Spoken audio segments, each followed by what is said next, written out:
Can you believe that episode 200 of this podcast is here?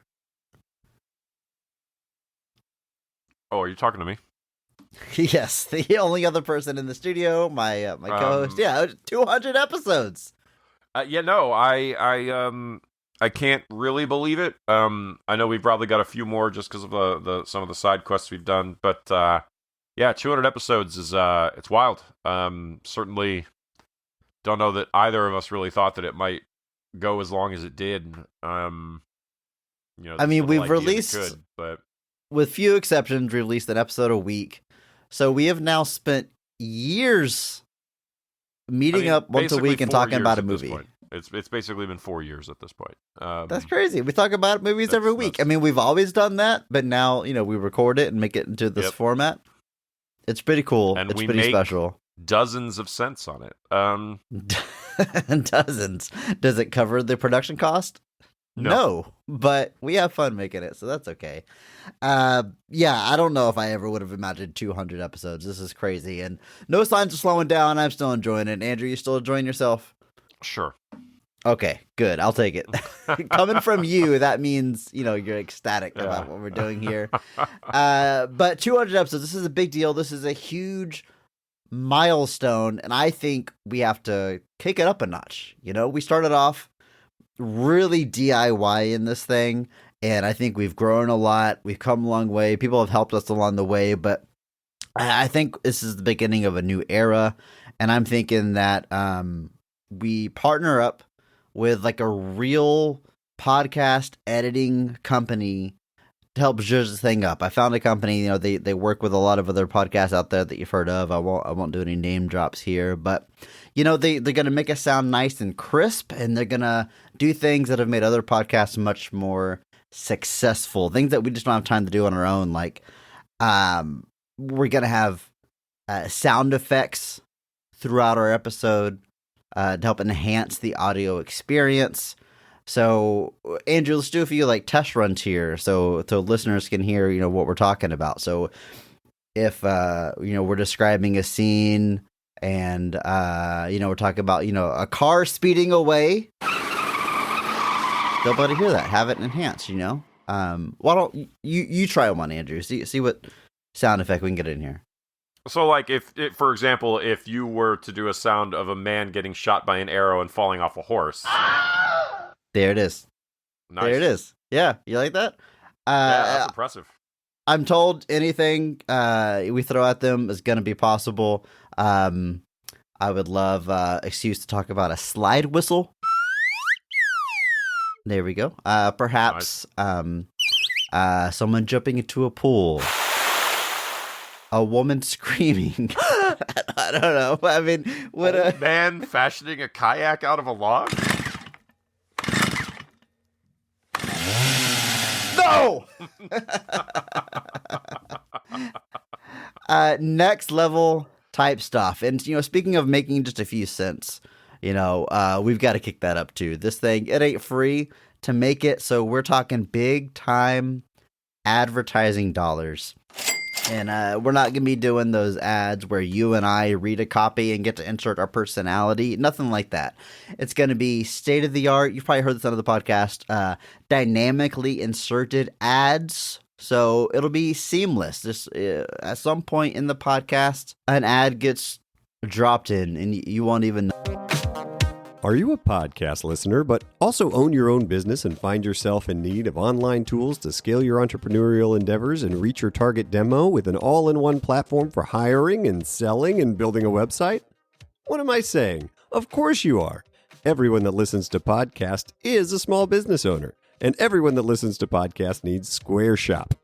Our platform is all you need for business-to-business marketing and online shipping and hiring new employees. In fact, in the time it's taken me to read this, our customers have hired 2 new employees, and that's more than one. Listeners of this podcast, and the thousands of other podcasts we advertise on, can visit squareshop.com now for 15% off our annual membership. This promotion is always available, so take your time.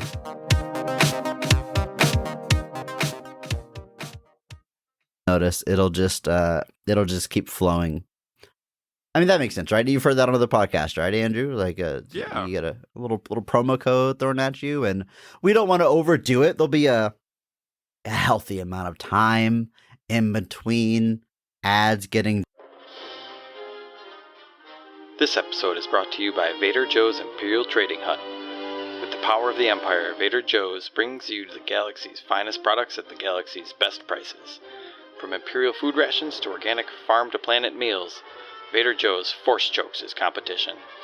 You'll find his lack of clone labor disturbing, as all products are made in clone-free facilities by the Empire's finest conscripted labor. Vader Joe's is altering the deal. Pray he doesn't alter it any further. Brought to you by your galactic grocery store, Vader Joe's Imperial Trading Hut. Dropped in, hopefully, so it doesn't beat you over the head, but we're looking at moving into the big times, and we're kicking it off with this movie that we're talking about today. We're somehow going to pull this off. Nothing left to do but kick off the celebration, Andrew. Let's bring in that theme song. We're not talking about the best of them. We're just talking about the rest of them. Not the worst parts, but the best parts. And the best parts we have. The best of the rest.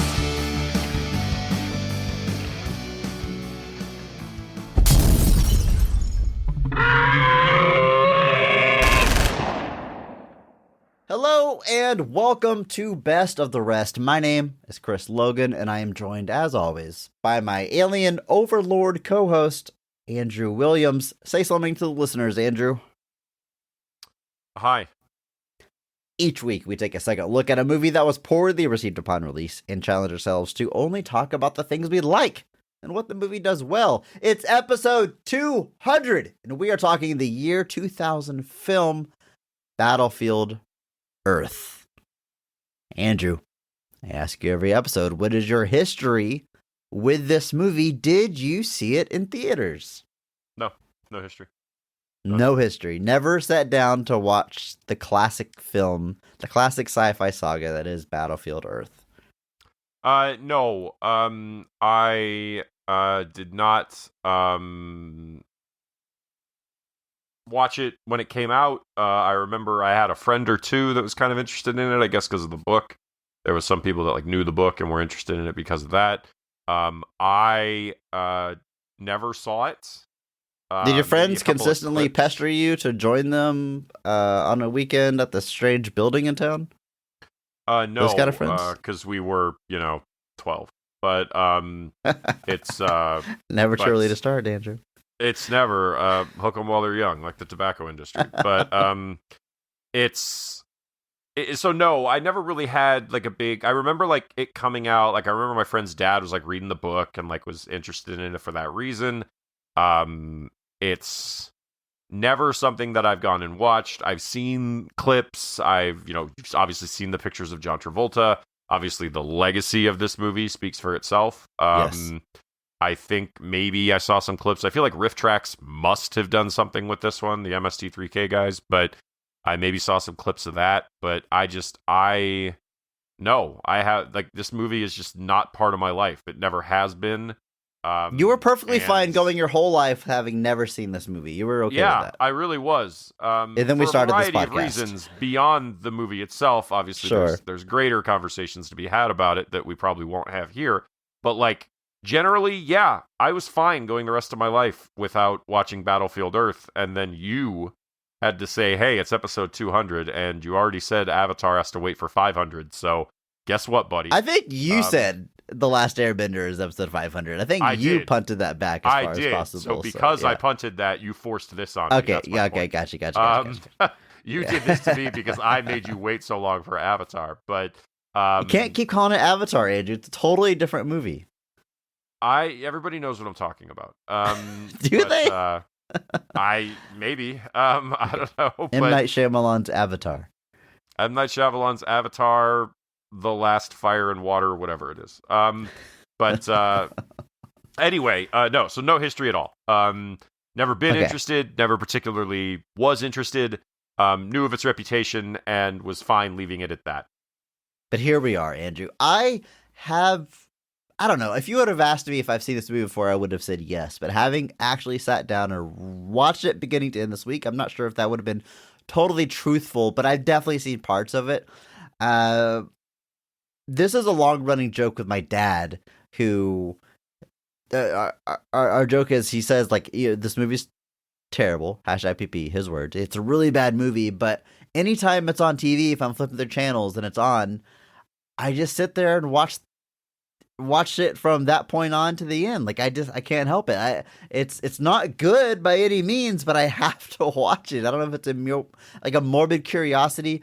I don't really know what that element of the movie is, but I knew exactly what he was talking about. Now, having seen it, really sat down and watched it myself, I think what that feeling is you watch this movie and you think, well, this has to mean something. There has to be a story here to grab onto. I've got to understand, maybe it's not a great movie, hey, but I've got to understand what they're saying here. And that challenge can hook you in if you let it. And you sit there and watch the whole movie, and at the very end of it, I don't know if you come out gaining any knowledge about what the movie is about. We're going to talk about it. We're going to dive into it. We're going to, of course, talk about the positives. That's what we do. But man, I don't know. There's a lot of road ahead of us. But before we get too deep into that, I do want to let people know that the sweetheart of podcasting himself, Mr. Bob Buel, dear friend of the show, is here once again. He's joining us on the back half of this episode for another edition of his Best of the Rest trivia. He has joined us on big milestones just like this and pitted us head to head against each other. Doing it once again, we invite you to play along and let us know how you do. It's always a great time with Bob, whether he's a guest, breaking down a movie, or playing game show host like I'll be doing later today. But we love anytime Bob is in studio and he's here today. Can't wait. This movie, Andrew, was released upon the world May 12th in the year 2000. It was made on a budget of $44 million. It's hotly disputed. I don't know if we want to dive into that. We'll just say it's made for $44 million. At the box office worldwide, it brings in $29.7 million. It is a box office disaster. It was dead on arrival, had horrible press around it leading up to its release. Critically, I mean, I would say this is our lowest rated movie we've covered, but we did have 0% month. But this movie has a 3% rating, critic score on Rotten Tomatoes, based on 153 reviews. That's the key. That's a lot of people reviewing this. Virtually no one is recommending it. I don't know what the math is for that 3% to come out. But this is universally panned, is the point here. I mean, harder than just about any movie you can think of. Let's do some quick math here. 3% of 153. Is that 4 people? Is like 4.5 people. So that's probably on this. Yeah, it's probably 4 people, maybe 5, given it's 153. And then the audience score 13%. So and I think all 13% of that is Tom Cruise. But it's something where there's no cult. There is people that will say this is like a cult film now. There's it's so bad it's good type thing. There are people who will say that about it, that it is something that you can watch and make fun of and ridicule. There's an entertainment value, but it's probably not the one they intended. My point simply being that I don't think that's led to any kind of reevaluation. There's nobody rewatching this and being maybe we didn't give this the shake that it deserved. It's more just nope, we were right. But it's 3%. And like I said, typically with these older movies, this sample size tends to be a lot smaller. It tends to be 50 reviews or maybe 75. The fact that this is 153, I mean, there's movies coming out now that don't get that many reviews. So this is a large sample size and it's 3%, which means there are, just like you said, there are just not a lot of people who are defending this. So the box office is also very interesting to me because it makes 29.7 million worldwide. Call it 30, if you will. Be generous here. Call Give it them that 100 extra million 70. if you're John Travolta. Yeah, whatever. But domestically, 21 million of that, about 21.5 million of that is domestic, and just 8.2 million of it is international. Of that 21.4 million on its opening weekend, 11 and a half of it comes in the opening weekend. So Of the 21 it of the was total box office. So 29.7 million worldwide, 21.4 is domestic alone. 11 and a half of that comes in the first weekend.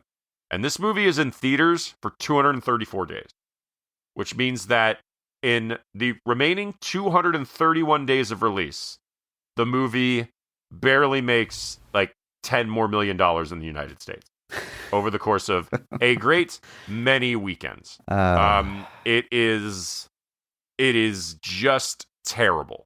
It like dies immensely. It is just not a movie that has any legs. Like, its first weekend is 11.5 million. The second weekend is 3.9 million. The third weekend, which is the Memorial Day weekend, is 1 million. And then there's not a weekend past that passes about $200,000. You're getting into the average theater amounts are in the hundreds of dollars. Like the average theater showing Battlefield Earth from the third weekend on is like $400, $300, $285. Like, it's just, it dies. This is a pretty epic collapse as far as box office goes. And I always kind of like looking at those. It's like looking at Batman v Superman's box office. Like, everything else about the movie aside, the collapse of that movie in the worldwide box office is like monumental in how quickly that movie just collapses in a box office, which is, people be like, oh, it made like $800 million. Why is that bad? And it's like, because like 60% of that came in the first weekend. It's very similar, but on a little bit, obviously a much larger scale. Sure. So much of that movie comes in the first weekend, and then the movie just tanks after that. So this is not just a poor box office. This is like a monumentally bad box office. That opening weekend brings in some money, and then it just never comes back. We're talking there's 4th of July weekends in there, there's Memorial Day weekends in there, and it's just not enough to amount to like anything. So it is not a movie that is well received. That word of mouth, I'm sure, takes it out almost immediately, and it just never recovers. So there's been no reevaluations. There's been no, hey, maybe we were wrong about Battlefield Earth. There's no, nobody's clamoring for the Arrow video release of Battlefield Earth at this point. I think the Blu-ray was just a few years ago. I think even that took a while, but yeah, it certainly wasn't a prestige release. No. Taking a look at the creative team, it's written by Corey Mandel and J.D. Shapiro. Names that you're probably not going to be super familiar with. Andrew, I dug through the IMDb. I dug through the credits. Between the two of them, I found that J.D. Shapiro was a co-writer on Robin Hood Men in Tights. He's the third credited writer on that. Probably the most high-profile thing between the two of them. A lot of straight-to-DVD, straight-to-home video type stuff between these writers. Which isn't to say anything about the quality, just that in a strange way, this is the highest profile thing that either of them have worked on. It is in a lot of ways, which is interesting. Yeah, like J. David Shapiro has got like some screenwriting credits on Duet, Charles in Charge, Who's the Boss. Like you said, he is, I guess some say, the original screenwriter for Robin Hood Men in Tights. Obviously, lots of other people came in, and obviously the script ultimately gets polished off by Mel Brooks himself. Who always did that, except on Young Frankenstein. But it's one of those things where, yeah, and then obviously this comes out, and then there is just not a lot of follow through. There are some movies here, like nothing on J. David Shapiro's filmography after National Lampoon's Pucked even has its own Wikipedia page. Like they're that obscure. And Corey Mandel has one other credit for a TV movie called Love Kills that I'm sure is something that is very educational if I were to watch it. But not a lot of credits between them. I know Travolta and his manager kind of took the point on a lot of the hiring of the crew. This script apparently did go through tons of revisions. This script is somehow only half the book. The intention obviously was to make a second film covering the rest of it. Mandel was kind of a little curious about why he was picked to do it. Obviously, with the history of L. Ron Hubbard and Scientology, he was even apparently Mandel was even like warned by his agents and managers about taking the job. So it's possible that Shapiro wrote an early script that Mandel ended up rewriting. I'm not sure how that all comes together, but yeah, a weird. There's got to be some stories that these people can tell, and I'm waiting for them to tell them. So, of course, this screenplay is based on a book by science fiction writer L. Ron Hubbard. Just a sci-fi story by some guy that writes sci-fi novels, or at least did back in the day before he died. Also, this guy leads to the founding of Scientology, which John Travolta is a member of and a big fan of, and is the reason this movie gets made. Let's just dive in to the deep end here. The reason this is made is because L. Ron Hubbard makes Scientology, John Travolta's a Scientologist, and he wants to make this movie because it's written by L. Ron Hubbard. So I don't think, from where I'm sitting, that this movie is like steeped in Scientology teaching. Because you could read a lot of think pieces about how this is trying to like win people over to Scientology and convert them and teach the. I think that's a little too far. I don't think that's exactly what's going on here, but it's still, without a doubt, it only gets made because of the connection to Scientology.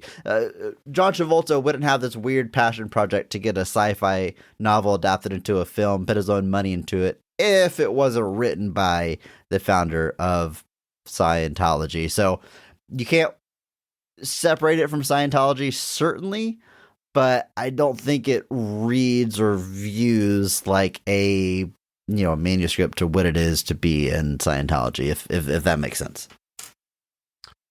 Yeah,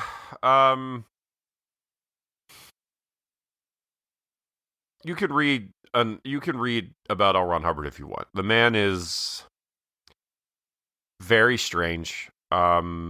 He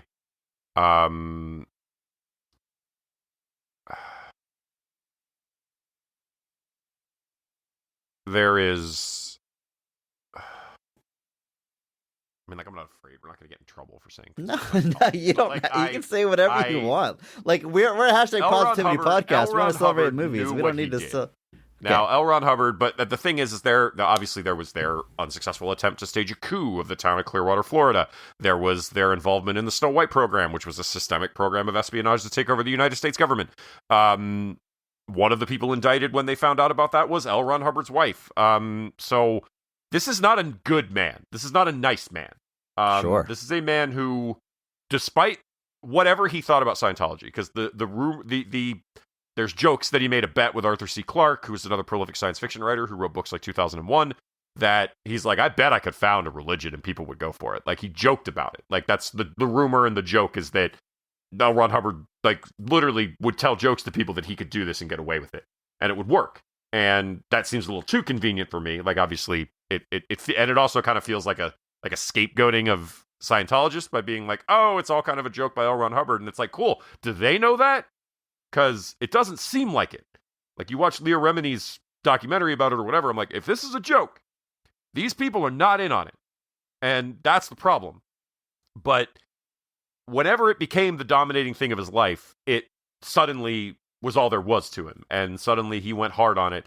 And it caused a lot of problems. And it has hurt a lot of people. So I have no real problem saying that Lafayette Ronald Hubbard, L. Ron, which what a nerd.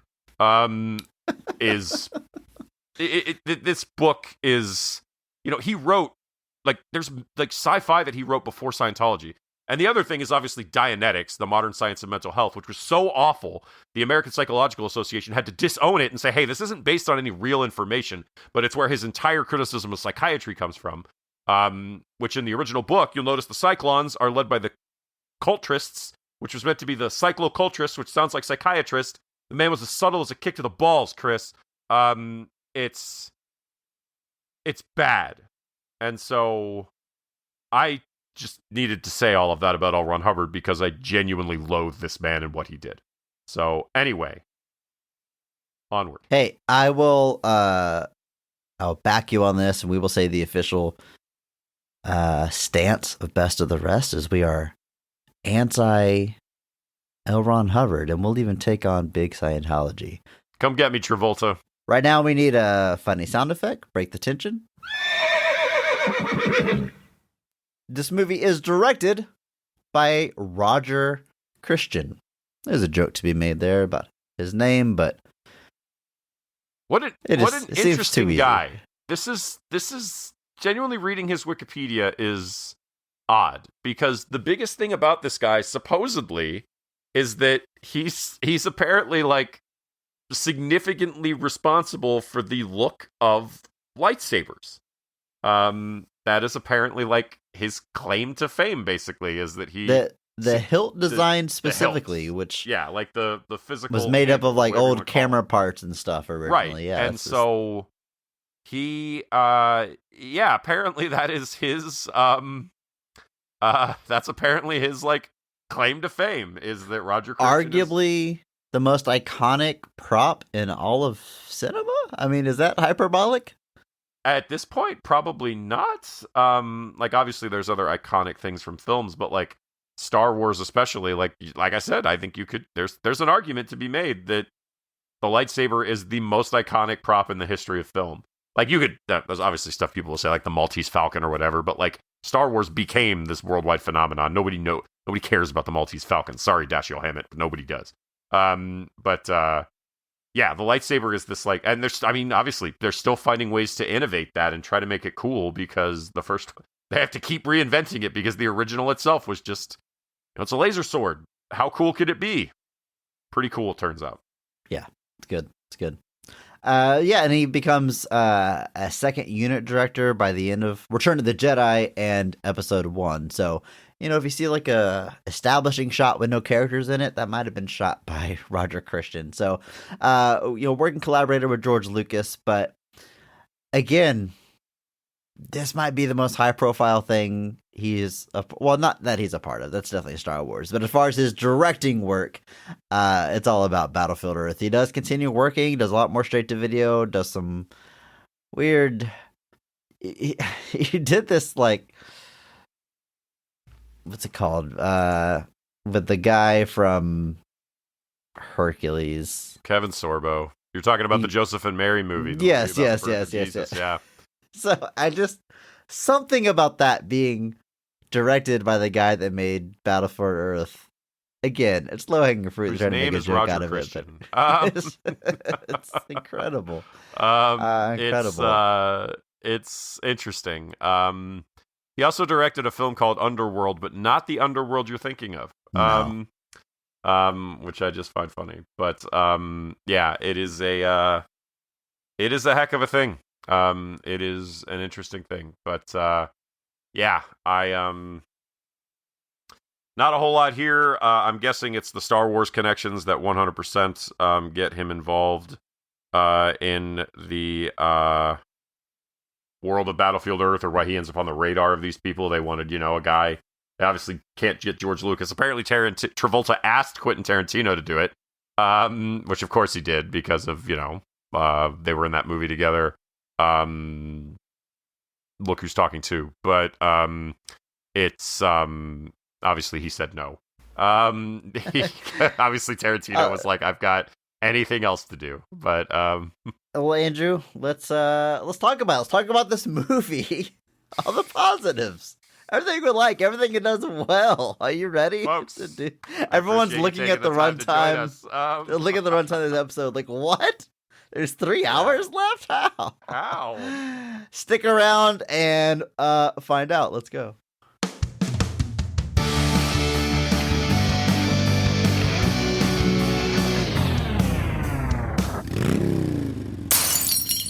Oops.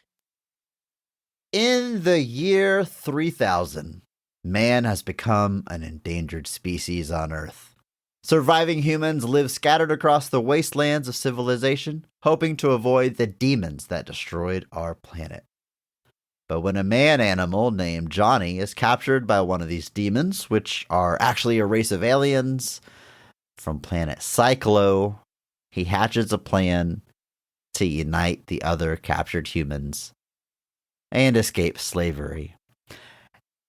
Andrew, typically on this podcast, I always have this in the back of my mind, like, you know, when we say this, we challenge ourselves to only talk about the positives, and we mean that. It's a challenge. A lot of the movies we talk about, they have a reputation, and the easy route is to tear them apart and make jokes. We challenge ourselves to seek and find the positives, right? In the back of my mind, I'm always imagining that listener who's listening to us for the first time, that episode, or they downloaded that episode because they are a huge fan of that movie we're covering, and they feel like, you know, everyone else trashes it, and they're happy to find a podcast that's going to say some nice stuff about it, right? I always have that in the back of my mind, and I gotta think, that person doesn't exist for Battlefield Earth, right? There's no one that likes this movie genuinely, unironically, for its intended purposes. I'm not, this isn't a bit, I'm not trying to be mean. I mean, honestly, I don't think that person is here listening to us right now, right? I don't think so. It's definitely a movie that I would struggle to think has anything like that. It's not like, you know, I remember, like, my mom went to see Super Mario Brothers at Alamo once, and the guy hosting it just kept talking about how bad it was. And she was just like, but I like this movie. And she didn't really understand why the host just kept saying it was so bad. Which is, you know, why isn't your mom on our show yet? We gotta get your mom on here. We gotta find something. If we ever do National Treasure, my mom could definitely be on for that. Okay. But yeah, I just always, like you said, almost every movie, there's somebody who's like a genuine, like, it's their thing, and like, you know what, whatever it is. But like, this is definitely a movie where just, I think, like, we are almost screaming into the void by trying to say nice things about it, just because there's nobody on the other side that's like, yeah. Like, we've talked about this before. I don't know ever on mic, but you know, you look at our premise, and one of the obvious movies one might think for us to cover would be like The Room. You know, like one of the most notorious bad movies ever made. But that, right, I've always said, would be a kind of a boring episode, because a lot of people like that movie, but not for the reasons that were intended by its creators, and no one engages with the movie on that level. Like, there's just no conversation there, right? Like, that's just not what that movie is. And Andrew, Battlefield Earth is pretty close to that. Like, I genuinely watched this movie, you know, with the attention to this podcast and stuff, and like, I'm just being truthful here. I had a hard time staying engaged, following the dialogue, following the story, and I find myself fascinated with the decisions that were made along the way, and I engaged with it. Is just not the F word I would use, Chris. That is just not. I engage with it in some similar to The Room, where I'm just like, God, to be a fly on the wall. Like, I can see their intentions and the way I'm engaging with it. And this movie has a following, not to the extent of The Room, but there are like midnight showings of this where people go and watch this in a theater. Are there though? I think so. Let's find out, Andrew. I don't, but no, it's interesting to think about, because this is an interesting exercise, because there are, quote unquote, hashtag PP for this entire discussion. I apologize. But there are lots of movies that don't get good reviews out there. There are plenty of movies that people will say, well, it's directed perfectly fine, but just the script lets it down. There are plenty of different movies that fall into all these different categories. Battlefield Earth tends to fall into a category similar to stuff like, say, The Room, or another kind of classic example that's come up in recent years, a movie called The Book of Henry, in that movies that are just bafflingly executed. It's not as simple as just the movie's good or bad. They're movies that people watch and they're just like, I don't understand the decisions being made behind pretty much any of this. Now, in the case of The Room, the answer for that, I think, is pretty simple. It's that Tommy Wiseau just had no idea what he was doing. Like, most of the things in The Room, from a production perspective, from a script perspective, however you want to approach that, most of that can just be viewed from the lens of the fact that this was a guy that had the money, that wanted to do this, but just pretty simply didn't really know how to do it. And what ends up coming out is obviously this. It's become iconic in its own way.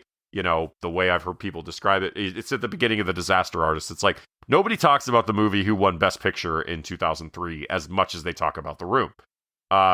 Like that sort of thing, where like the greatest movie of 2003 pales in comparison to something like The Room as far as its cultural relevance. So, despite his limitations, what he created somehow caught on and resulted in this kind of phenomenon. With things like Battlefield Earth or Book of Henry, they're made by competent people.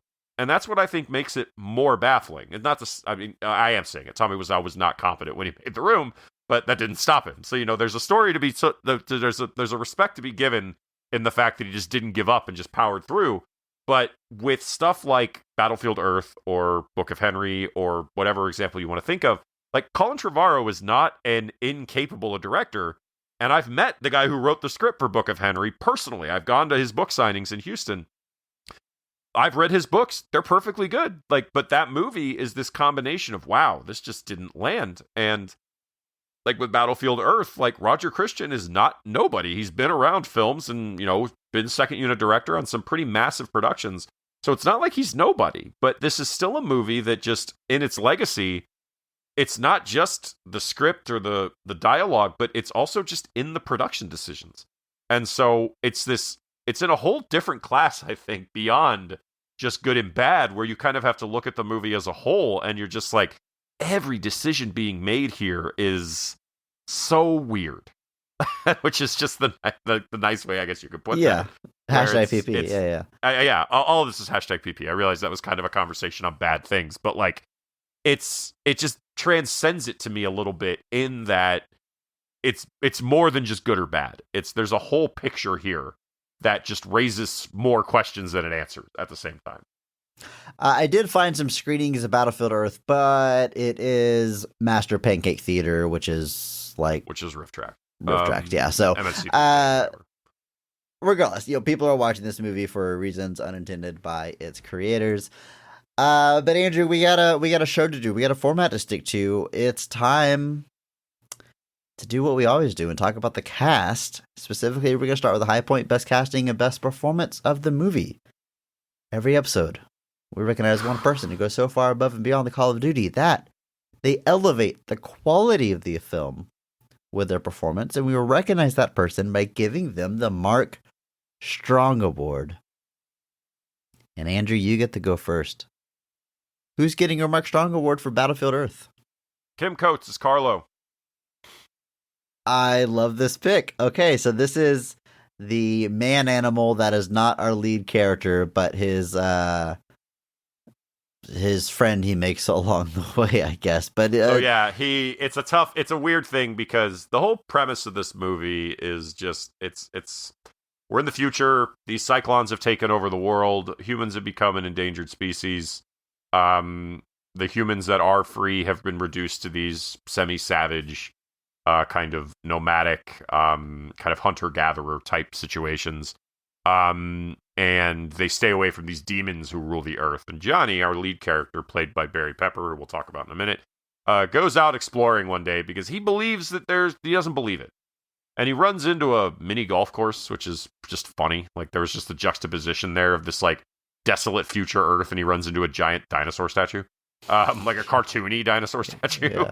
And That scares him too. He's never seen anything Scares like that. him because he doesn't know what it is. Because if you don't know what it is, why would you know what it is? You don't know what you don't know, Chris. But it's so but in that he runs into two guys, one named Carlo, one named Rock. I don't remember who plays Rock.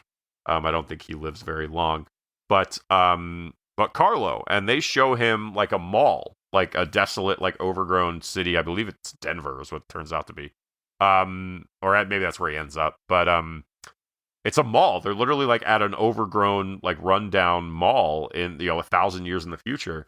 And the truth is I've seen malls open today that don't look as good as that mall did. So it's I mean, that's fair.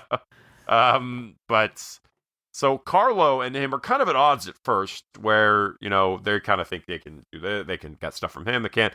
They end up working together until they're ultimately both captured by the Cyclones, Turtle specifically. But Carlo ends up with Johnny for the rest of the movie and makes this kind of maturing journey with him. Starts off, obviously these guys are all they're not smart. They're meant to be kind of primitive. And over time, as Johnny gets access to information, he shares that information with these guys. And Carlo is there with him the whole time. That eventually becomes like a key factor and a key part of his team in trying to, do their revolt against the Cyclones. And ultimately, it's Carlo that gets to kind of gets the hero moment, essentially. Like, he's the one that, like, smashes the dome that the Cyclones live in and exposes them to our atmosphere that they can't breathe. And they put on these weird nose things to breathe. It's the weirdest thing. But, so he ends up sacrificing himself. I believe he sacrifices himself. I'm pretty sure that's what he does. But, I didn't see him in the rest of the movie. But, so he gets the big hero moment to blow up the dome and expose the Cyclones to the atmosphere that they kind of can't breathe in. Disrupts their process. And it's a cool moment. But the character, there's a comedy to him when he's kind of rough around the edges, but then you get to see him evolve.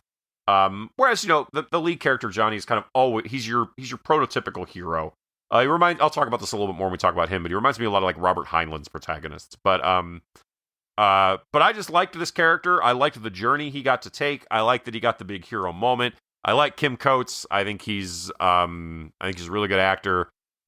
He was in Sons of Anarchy is another big one that he was in. He was also in the Goon movies that I'm a big fan of, the hockey movies with Sean William Scott. He plays the coach of the team, and I just think that he's super, super funny in those as this kind of hardened minor league hockey coach that's just over the whole thing. But in his performance, you get some humanity, you get some growth, you get some humor, you get a little bit of everything. And he doesn't kind of have to live in like the prototypical hero form that Johnny does that can be a little bit limiting in this scenario. But I like everything he's doing here, and it was a lot of fun. Andrew, I like this pick because I do like this guy. I like his energy. I like what he's bringing to it. I think he really popped. Barry Pepper, again, we'll talk about him in a minute, but kind of has to play things straight as the white meat baby face of the movie. And that leaves room for, his best friend, sidekick, played by Kim Coates. Is that how you say it? Yeah, Kim Coates. Kim Coates to bring some personality. And he does exactly that. So I think it's a good pick, Andrew. And considering my Mark Strong award, Barry Pepper, we mentioned him a few times. A movie that is a colossal disaster like this movie is, I have this instinct to look for the person that's like, man, they're really trying. Maybe they didn't understand exactly what they were signing up for, what it become whenever they signed on, but they're giving it their all. I think we see that in Barry Pepper. I think we see that in Forrest Whitaker. And we're going to talk about those performances, but I have to do it, Andrew. I have to do it. No matter what level you're engaging with this movie on, whether it is sincere or for an entertainment value or whatever it is, the performance you're talking about afterwards is John Travolta as Terrell. And for that reason, John Travolta is now a Mark Strong Award winner. He's getting our Mark Strong Award for Battlefield Earth. And I would love to talk about John Travolta a little bit in general before we dive into anything of this performance. Andrew, There's an argument that we have. I know we've brought up previously in the podcast, but just as a refresher, there is this episode of Community where the character of Abed does a report on Nicolas Cage. Specifically, he's trying to answer the question: is Nicolas Cage a good actor? And trying to figure that out, he binges all of his movies, and it kind of drives him insane, and he just can't land on an answer. And while I understand why Nicolas Cage is used in that joke, and he's got a very unique acting style, I think I'm firmly in the camp that Nick Cage is a good actor. I'm not saying every movie he's in is good, but I think he's a good actor. I think that question is very interesting, though, when you apply it to John Travolta, Nick Cage's co-star in the wonderful Face Off. And I have a very hard time, look, Ask IPP, I have a very hard time answering this question. Is John Travolta a good actor? He's been in good movies, great movies. He has great performances, but is he a good actor? And I really struggle with it. And I feel like while Nicolas Cage is often unhinged, I can see there's a methodology behind it, some reasoning for him making those decisions. Whether or not I agree with them or I understand exactly what they are, I believe they are there. John Travolta feels like he makes big decisions, and I don't always know why, and I feel like maybe he doesn't always know why. Is it this movie and other movies, like he just goes off the rails, and I'm like, you're doing something, but I don't know what to make of it. But at the same time, he's in great movies in terms of great performances. I mean, I love Grease. I mentioned Face Off already. He's in Broken Arrow. I'm a big fan of Michael, and of course, Pulp Fiction from the 90s, which we'll talk about his 90s career. But then he's got, for every big hit, he's got 3 movies that just didn't work for anybody. He's got, Swordfish and straight to DVD movies and all kinds of stuff. So I don't know. Is John Travolta a good actor? I don't know. I struggle with it. But if there's anything that I'm being entertained by in this movie, it is the performance of and decisions made by John Travolta.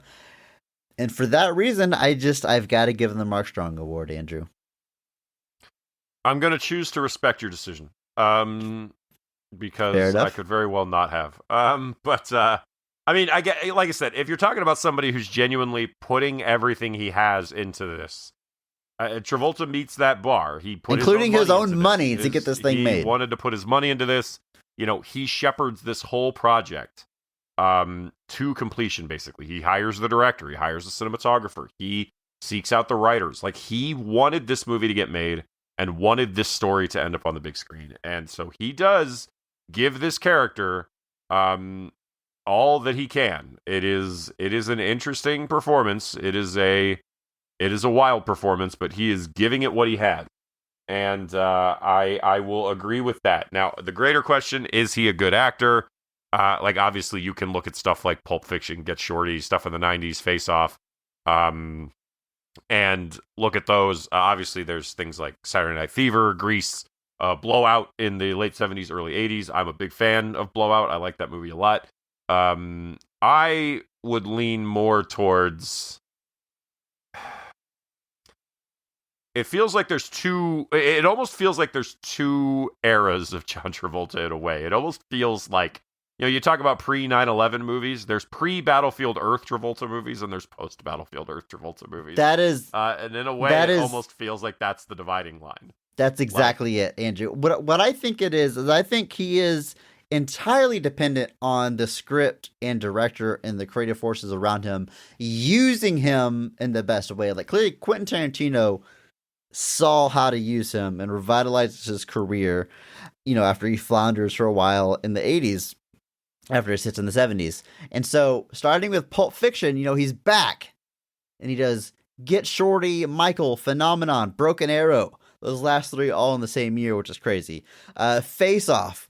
He's got a few movies that don't hit, like Civil Action, but it's not like his performance that people are, ragging on or anything. The General's Daughter.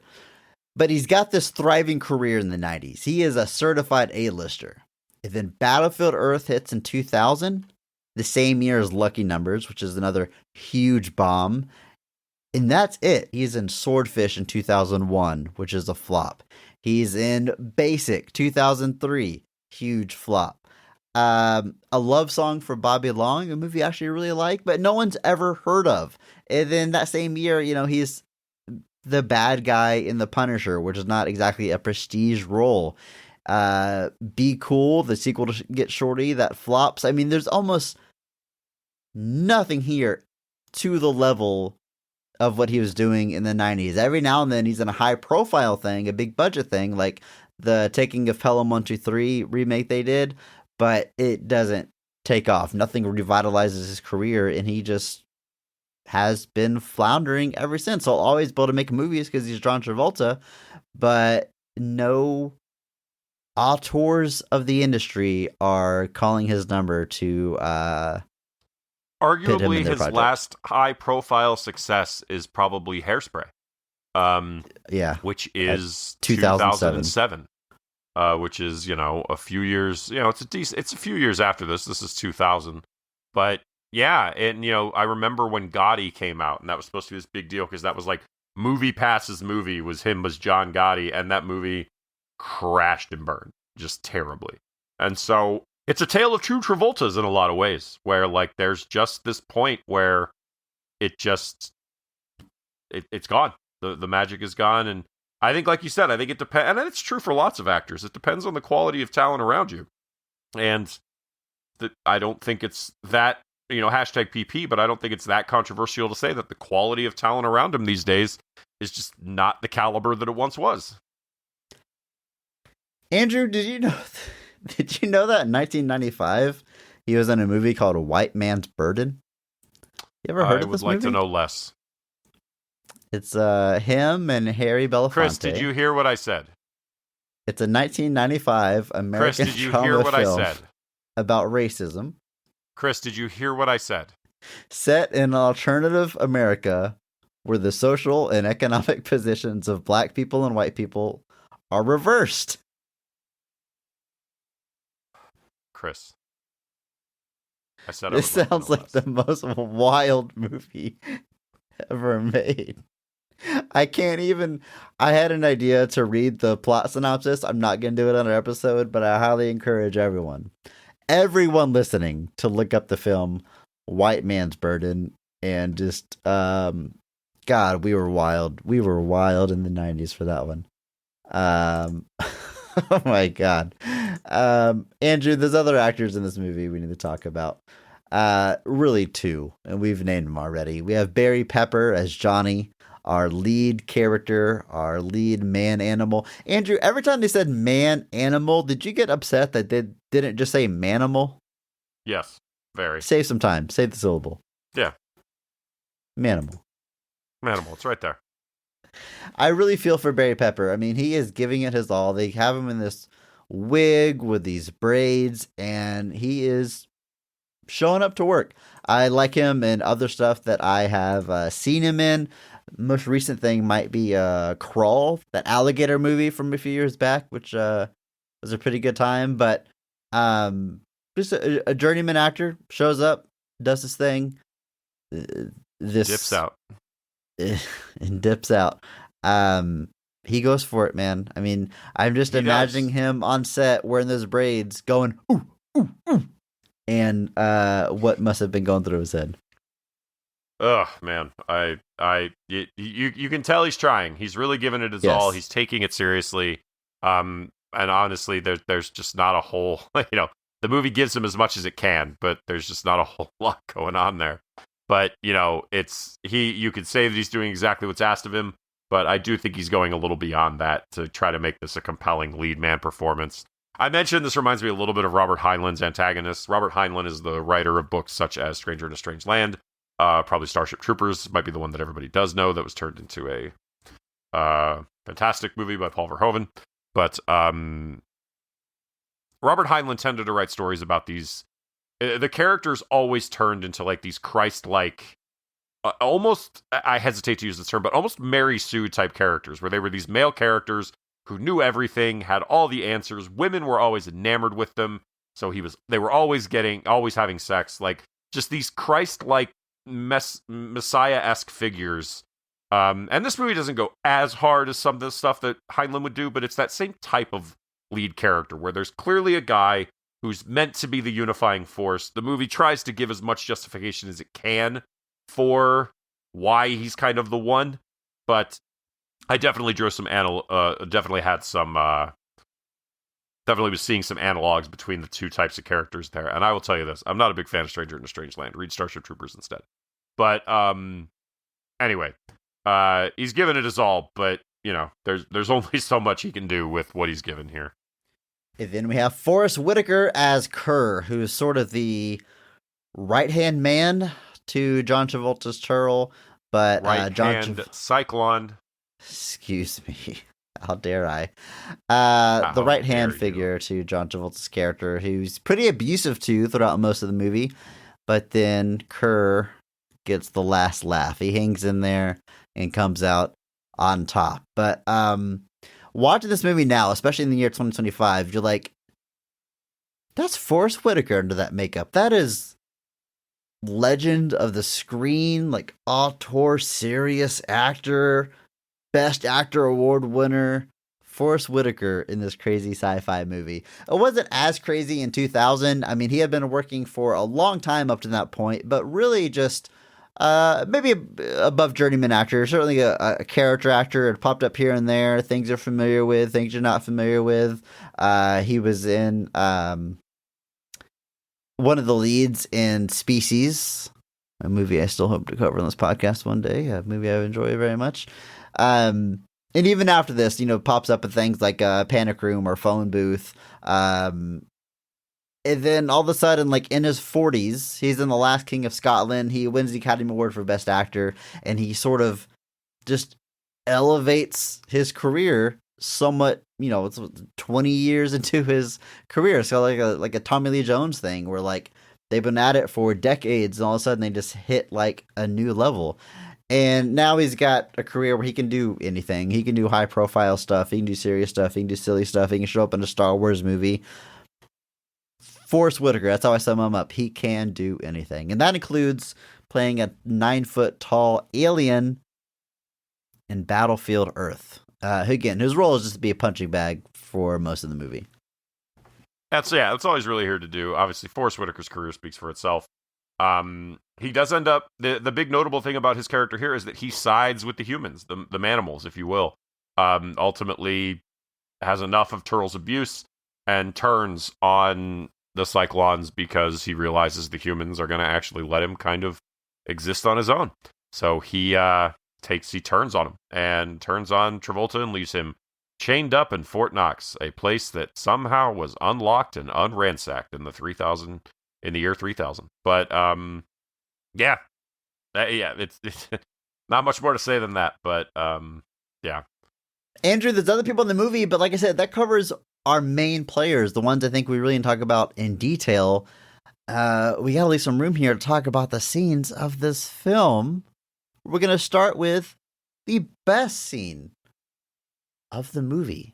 Andrew, in your opinion, when is this movie firing on all cylinders? What is the best scene of Battlefield Earth? I already kind of mentioned it, but I'm going to go with the hero moment for my boy Kim Coates. I think that was definitely the moment that I kind of was really kind of engaged in a bigger way, because this is the whole crux of their plan rests on like shattering this dome. And that's what Kim Coates is supposed to be doing. And it ends up not quite working. And so he initially is like, oh, I'll just crash the ship into the dome. That'll break it the rest of the way. And it still doesn't quite work. And then ultimately he makes the big sacrifice, realizing that this, having that moment, now that he's gained this knowledge and worked with Johnny this whole time, there's this, when I talk about the Heinlein moments, like the moment where Johnny's like, oh, I'll do this sacrifice thing. And everyone's like, no, Johnny, you're the man who must lead us out of this darkness. Like that kind of stuff is very much no, it must be you that survives and leads us into the light. And it's like, I mean, okay, but like, you don't have to say it out loud, man. It's implied. There's already a character who knows he's going to make a sacrifice because he goes to the Cyclone homeworld and blows it up. But this kind of runs right before that, and we see Kim Coates' character Carlo eventually literally takes a rocket launcher and blows up his ship full of explosives to shatter this dome. And it's just a big, cool moment. Obviously, this sends the dome shattering to pieces, crashing down among all the people. I like seeing the big hero moments. I like seeing this character in particular kind of make that full circle journey from being like a hunter scavenger into this. I'm literally firing a rocket launcher into my own ship to blow it up and save us and complete this plan to free humanity. I mean, without him, this doesn't happen. And so really what I'm saying is Kim Coates is the hero of this movie. And well, just you saying, honored but, his sacrifice with the I did. the prestigious Mark Strong Award, and the favorite scene. So, but that's for me. That's where I'm digging it because, like I said, I like what this character. I like the journey his character took, and it's just cool. It's good to see. It's a good pick, Andrew. At what point do we talk about the effects in this movie? Never. Okay, fair enough. It's a My positive favorite movie. scene. I kept having this thought in my head of like, this was, I mean, it's independent movie technically, but this was a big budget movie with Hollywood A-listers released in theaters in a wide release. I'm just imagining, this movie had like people in the know knew this movie had problems going in, but the casual moviegoer that just likes John Travolta and wants to see his big new sci-fi movie walking in the opening weekend, it's amazing what they got to see like on screen. You know what I mean? Yeah, it's something to behold. Something to behold, indeed, Andrew. My favorite scene, it's real specific. There's this part where John Travolta's character he takes Johnny and he wants Johnny to learn rapidly, to get a bunch of knowledge injected into his brain so that Johnny can do the work that the aliens are supposed to be doing, use them as slaves as part of his whole master plan to get out of there. So he puts him in this, straps him into this chair, like Clockwork Orange style, that's gonna inject, beam knowledge into his brain. But we can't just jump to that. This is why it's my favorite scene. We have this little character show up to explain what the machine is. This little 3-foot tall alien could not be more polite. He just says, "Excuse me, I am your instructor."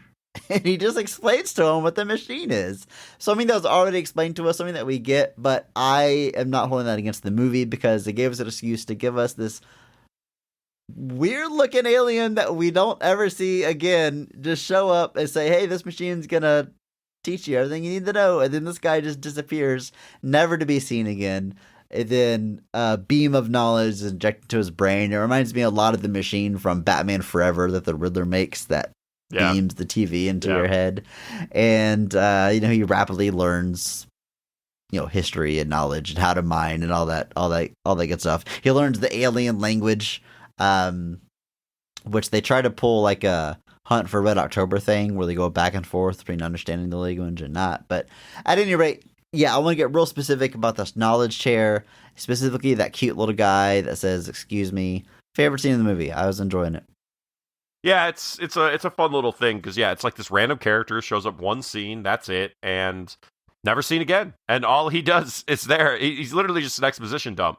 But they managed to make it as entertaining as possible when this guy's only job is to tell you what this chair does, which I'm fairly certain we would have figured out on our own. Like, it's not something that necessarily needed to be explained, but I'm glad they did, and I'm glad they found this this alien here to do it. Some of the sequences around this when he is learning, like I sent you a gif of it, but it just like they seem to think that because they find rats and eat rats, the Cyclones think that's what humans want to eat is rats.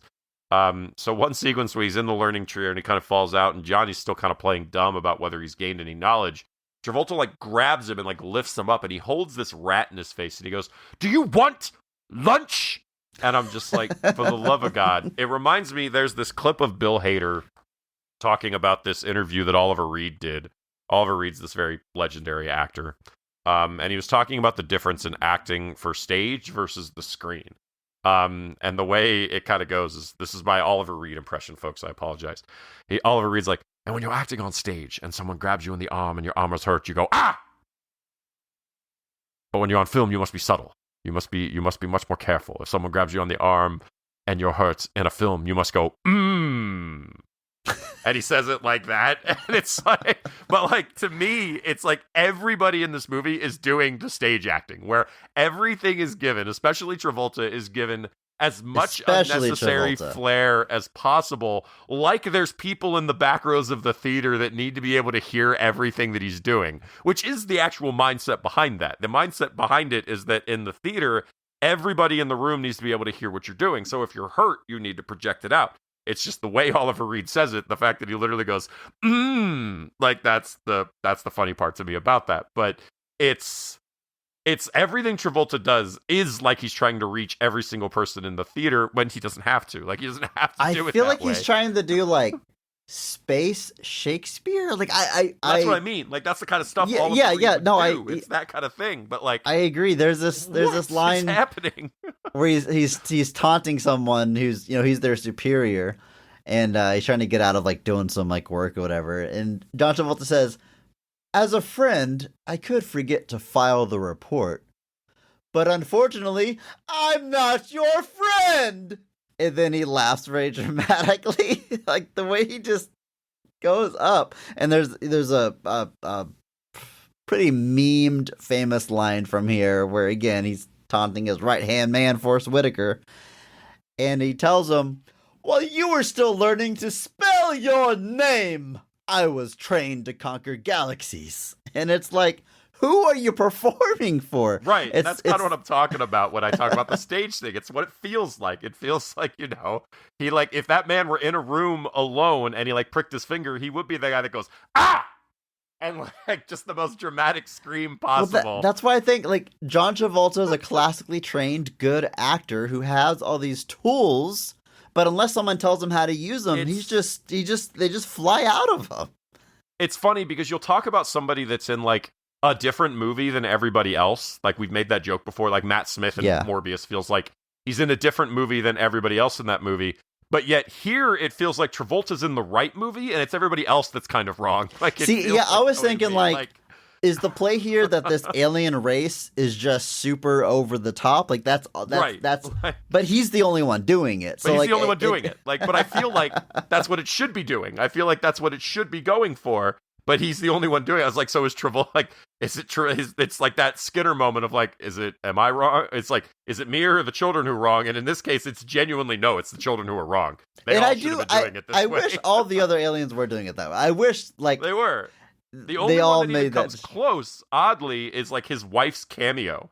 Like Kelly Preston shows up as a character for a few seconds, and she's just like needlessly seductive for no reason. Like she's only in this movie so that they can make sex jokes about her, like for lack of a better way to put it. Yeah. And that just feels so weird. Like, but she's another one. Like she's like got this CGI tongue that she's whipping all over the place, and it's like, oh, okay.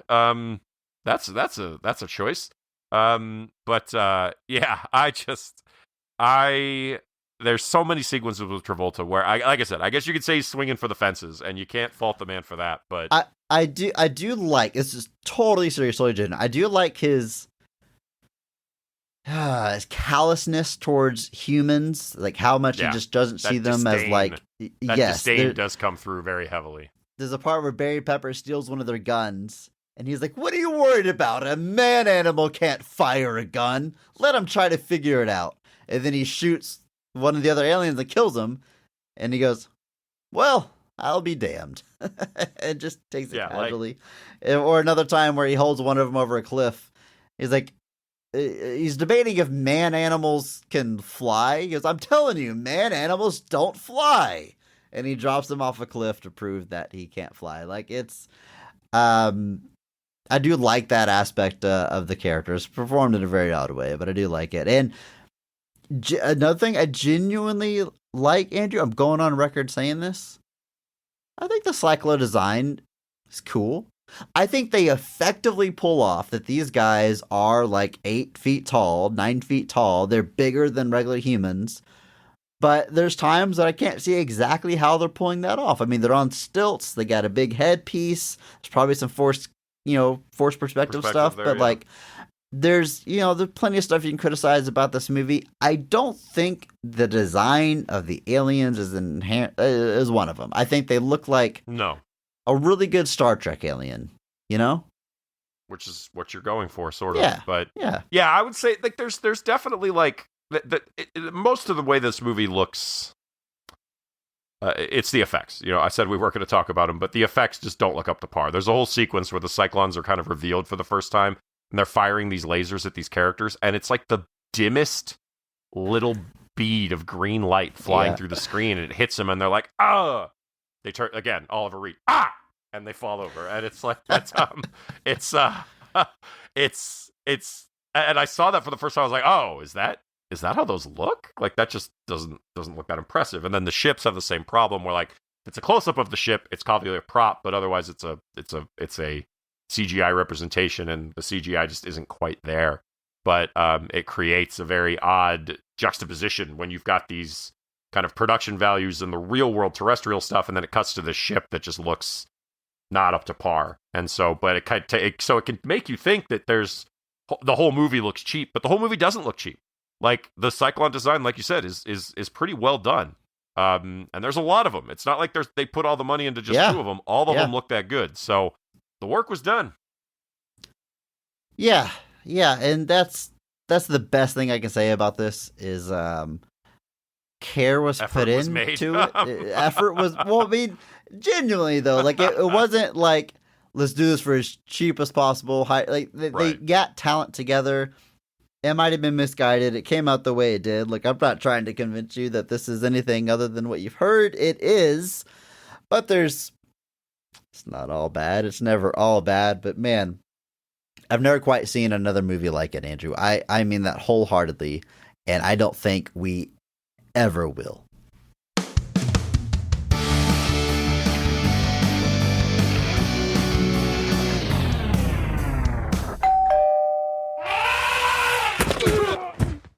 Andrew, as you know, this is episode 200, baby.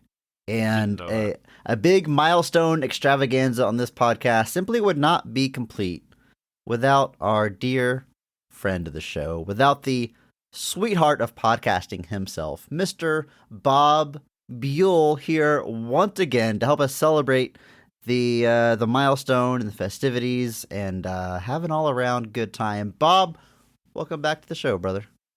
Thank you. Gentlemen, it's an honor. It's an honor to be back on the show here. I love every time I am here. And first off, congrats on 200 episodes. Well, thank you. That is no easy feat. You should feel incredibly proud of that. I just can't believe how long we've been doing it. You know, you do the math, release an episode every week. 17 years on the air now, I think is what the math comes out to. That's correct. Yeah. Oof. You take the leap years into account. Yeah, it's something like that. Yeah, it's you and Gunsmoke right in the running. We're coming up on you, WWE Raw. We're gonna get there. Watch out, Simpsons. No, it's a real honor being here. Thank you. Well, thank you, Bob. You know, you're dressed for the occasion as you always are. Even though our dear listeners have no idea, trust us, he is dressed to the nines. He's got the tie. He is in game show hosting mode, and that's what you're here to do. Have a fun game show, and listeners can play along, or you can place your bets on whether or not me or Andrew's going to win, and let us know how that shakes out. Smart money's on me. But Bob, other than that, I have no idea what else you're going to do, what the games are. So I got to hand it over to you. Take us away. This is your show for the rest of the episode. Well, you've given me too much power here, but I very much appreciate it. Don't overhaul the format or anything here, man. Within reason. This is now a call-in advice show. In this competition is who gives the best advice. Larry from Wisconsin, you're on the air. No. So I have set up promo code games. Buel for every single ad. Stealing ad money. That worked on Manscaped for a surprisingly long amount of time, even though they weren't doing anything for me. That still worked up until 6 months ago for 20% off, which was hilarious. My favorite little thing to tell people at bars. But I have set up 3 games for you gentlemen, some returning favorites, I dare say, from trivias in milestone episodes past. Good we're thing gonna I go remember through. nothing that we've ever done on this podcast, so Right, it's I was gonna feel say, gonna feel all new to me. The overarching rule of all of these games is the answer pool are all the previous episodes you've done.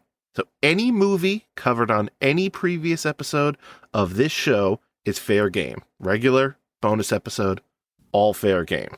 Okay. Makes sense? Okay. Yes. So each game is going to be best That of 10 includes questions. all episodes, though, right? Like all, Every including single best one. of the bests, as well as okay, all right. Oh yeah, Just making sure. bonus best Just of the making sure. bests. Little there's Side been a couple. quests. What about the best- lost episodes? These are all about the we did films of record 1956.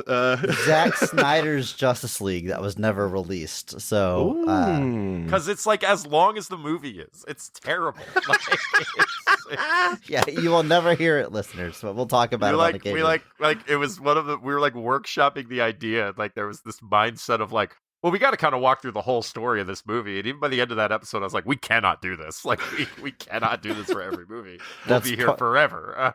It's probably the reason we Hashtag- just talk about the scenes we like now. Hashtag release the best of the rest cut. We need it. We need I it. hope it's dead and buried. Take it out of that recycling bin. Just drag and drop. I don't recycle, man. I live in Illinois. I don't know what that statement's supposed to mean. Do you not I really recycle there? Like, I have I don't a bin know outside what my that- house. Like I have I a feel like- recycling bin outside my house. I don't know what I'm implying by saying that. And it's collecting dust. It's I don't know. all right. You ready to jump into game number 1 here? All right. Yeah, and we buzz in with our own name. Is that the... Correct. So Okay. buzz in with your own name when you know the answer. I'm going off of what I hear, so I apologize if my New Jersey internet is a couple seconds behind anybody's other, how you hear it here. Yeah, well, but I'm gonna be Andrew as fair is as possible. closer to you geographically, so he might have a few milliseconds head start Got for the his name advantage to here. travel through the wire there. Tell internet works. Oh, yeah, of course. So the first game is Cast and the Furious. Cast and the Furious. So what I'm going to do here is choose a film that, again, you have covered previously on Best of the Rest here. I am going to read the cast list of this movie, giving only character names, starting with the most obscure, right at the end of the credits, slowly becoming more and more obvious as it becomes toward the top of the credits. Whenever you know what movie I'm talking about, ring in with your name and give a guess. Make sense? Only character names, yeah. So it's only name. It is character not the names. cast. Okay, it is not the actor names. It's the character name. Correct. In hindsight, the name of the game show, not great. Little misleading. But I couldn't pass up the pun. So we're going to go I with respect Cast and the I respect Furious. Fair enough. And are we buzzing in by saying our names again? Is that how we're going to do this? Yeah. Correct. Buzz in with your names. You only get one buzz in. I assume if you both get it wrong, we can kind of reset and keep going. You assume. You're the host. This is your game. You make the rules. What do you I'm checking mean with you the assume? judges. They're nodding, so I'll go with it. There's no one here, Bob. It's the three of us. Are you okay? How dare you? How dare you say that about our studio audience? Insert applause here. Uproarious laughter. Yeah. So if you both get it wrong, Chris, we they've can. been waiting for the game part of this show for 6 hours. I'm so sorry. They're so hungry. Just This been is the sitting Snyder here. cut here. All right. So I think it'll become clear after this first one here. And there might be some, if there are multiple, you know what I mean? I'm not going to start with like Stuntman number 1. And I'm going to, No, it's going to be dance like around grocery accordingly. store shopper number 4 is going to make the Yes, exactly. All right. So once you think you know the movie, That buzz would in make it a here. lot funnier. Grocery store shopper number 4. You're never going to believe it. Grocery store shopper number 3. Hey, I don't know. No spoilers here. We'll see. All right. All right. Starting with the bottom of the credits here. Singer. Dancer. Those are two different. Dancer. Okay, all right, I got you. We're just rolling through them here. Just rolling through. Dancer. Sobbing nun. Medical technician. Second doctor. Coroner. Chris. Chris. I am going to guess. Death becomes her. Death becomes her. What singing, Dang dancing, it. coroner, doctor-filled movie would this be? The sobbing nun threw me. I think the next couple, Furious. would have given it away. It's Blonde with Jim Morrison, James Yeah. Dean, Andy Ah, yeah, Warhol, okay. Marilyn Monroe, Greta Garbo. Very fun stuff there. Wonderful. Wonderful. Very nicely done. 1 point to Chris here. As we Did you move on say to our what we're second movie. playing to? Like what? 10. Each round has 10 questions. So once Okay. you get 6, you win the round. 3 rounds total. Got it. All right. I'm gonna moneyball this. Don't you worry. I'm gonna win on the aggregate. Your total points will be unbelievable here. All right, next movie, starting with the bottom of the credits. Glenn, Makita's manager. Wedding minister. Good actor. Andrew. Wayne's World 2. Wayne's World 2. Wow. Off of 2 What gave it away? credits Manager. here. Makita's manager. Because Stan Makita. Wow. Blackhawks legend. Well done. Very job. good. Well Played done. And a by good actor. That would have been Ed O'Neill. the great Ed O'Neill. Exactly But, right. the good actor was then the next part because that was Charlton Heston doing that. Yeah, you know it's a small part, but can't we get a better actor here? Wow. Good actor, bad actor, and then Jay Leno as Jay Leno. Jay Leno. Very nice. Wow, you guys seen this? You heard about this? Is it about this? Next movie up. We're tied 1-1. I love it. All right, next movie. Autograph Seeker. Cigar Stand Man. Hooker. I read them as they come, people. This is what it is. Ratcliffe. We've just covered so many movies about hookers that it's really hard to narrow it down. That could be the whole filmography of the show at this point. Rabbi. Kraus. So a hooker and a rabbi walk into a movie. Candy Girl. Ripper's Agent. Andrew, Andrew. Last Action Hero. Last Action Hero. Very good. man. Who's We were Ripper? slowly getting into Ripper's Cop Agent in was the Station. giveaway, but was Chevy Video- Chase on the list? Is Chevy Chase? Ooh, let's scroll a little bit. I think he's there is MC Hammer as MC Hammer in this one, and Wow, Chevy we Chase as expected Chevy all of Chase. Yep, there he is. Wow. Who's Ripper, Andrew? He's the guy with the axe. He's the villain from Jack Slater 3 Okay. that Yeah. he brings out into the real world, and it's like his agent is actually played by what's his face. If only I should Bob know had the a actor's cast name. list in front of him, he could tell us. Who plays the Ripper's agent? Rick What's his name? Duke. Oh boy, Dukeman. I'm probably Dukeman. butchering this name. I don't know. I've seen him before. Yeah, Um, he's the guy in the Burbs. That's how I yeah, know the him. Burbs. That's what I know him from. Yeah. Yeah. I don't know how to Burbs, pronounce he's his art. name. He's Art in the Burbs.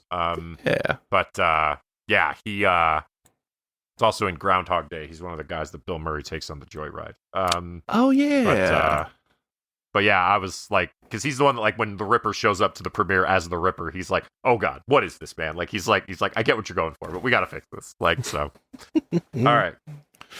All right, 2-1 to Andrew right now. As we move on to our next movie, starting with the bottom of the credits. Jazz Combo. Other Audition Dancer. Ear and Nose Dancer. Melon Dancer. Finalist Dancer. Andrew, Andrew. Showgirls? Showgirls. God, is I was thinking it. correct. I was like, so many dancers. It's got to be showgirls. It's like it's got. I was well, that waiting was- for one to like, because Yeah. I still don't know what the melon dance. I assume someone dressed as a melon in one of the scenes, but God, I should have jumped in there. I was We second were guessing myself. jumping right into Goddess Dancer after that, which maybe would have. That I think leaned would it- have tipped me. Yeah. Friend of the show, my wife is gonna be very disappointed. not gonna with be me happy for about that, one. Chris. No, but I got Death Becomes Her. True. Yeah. When you were listing all the dancers during Death Becomes Her, I had a moment where I was like, "Oh, is this Showgirls? Like, there's so many dancers. Like, I don't remember this many dancers." But yeah, A lot of dancers. 3-1. Andrew dominating this round so far. I'm from Houston, man. Plenty of time to mess it up. What does that mean? You don't recycle and you always mess up a game. Those are the Houston things sports about teams Houston. have a habit of blowing it. That's Choke City. We're so far beyond that. Astros have won 2 championships, one legit. We've broken the curse. 4 in the city's entire history, man. Wow, good job. All right. Next movie here. Start with the bottom of the credits. Quetch. Morgan. Quetch. That's right. Morgan. Bluebeard. Vice Admiral Flangschleister. Commodore Schmidtlap. Andrew, Andrew? that is Batman the movie. That is Batman What? the movie, 66's finest. I was hoping someone would get it by Schmidtlap. It's the best name in Schmidtlap, that yep. film. He's the guy that they like trick into thinking he's on the boat. The villains. Reginald Denny. he's the- Exactly right. See, I was over here thinking we've covered so many Star Wars movies. Which one is this? Right after that was God. Aunt Harriet, which I think, and Chief O'Hara, which was, Yeah, that would have I think that would have given definitely it tipped the away. scales. I think I would have needed Gordon. Commissioner Gordon. I've clearly not Oh, seen the yes. movie Oh. as often as you do. 4-1. Schmidtlap. This is coming in hot here. Remember, it's a game to 6 because you got to get majority of 10. So Okay. we are Okay. deep into round 1 here. Next movie. Dramatic comeback coming up. It's like the movie Rudy in here. Next movie. Mrs. Stewart. Molly Stewart. Mr. Stewart. Okay. Medicine Man. Brave's father. Young Brave. Camper number 4. There we go. Camper number 3. Camper number 2. Shockingly, camper number 1. Technician number 2. Technician number 1. State supervisor. Counselor Puckett. Chris. Chris. This is really a shot in the dark, so I shouldn't have buzzed in, but Problem Child. This is not Problem Child. I'm sorry. I remember Campers and then obviously Counselor. But all right, It's a got that one very wrong. fair All right, guess. Andrew. Counselor Puckett. Counselor Sparks. Counselor Stennis. Attorney Elliot Blatz. Brooks. Pennington. Chip Osgood. Mustafa Hakeem Jones. Danny. Bubba Deep Vargas. cast. It's a lot of characters. We're getting up to the top, shockingly. Crutchfield, Bobby Wayne, Eddie, Jake, Bronk Stinson, parentheses, Foreman, Old Chief, Sherman Crater, Nurse St. Cloud, Okay. I know and what it the is. end of the list, Ernest P. Worrell. Well, you guys are gonna have to. I had a feeling about 10 names ago that's what it was, but I really was like, I have a chance at a freebie here. I really don't want to mess this one up. So, Andrew, Yes. I am going to say this is Ernest Goes to Camp. Correct. Ernest goes to camp. Yes. Wow. That's a toughie. That was a toughie. That is a deep list of characters. And to say Yeah. I don't remember anybody's name except the nurse and Ernest would not be incorrect. A lot of characters with names that I don't know are mentioned a single time Right. by name in that film. It's like, are you all in this? I don't believe that you are. Who can say, you know? You never know. All right. 5-1. Chris, this is your last chance here to save this round. Okay. Starting with the bottom. Now I'm going to I'll be transparent here.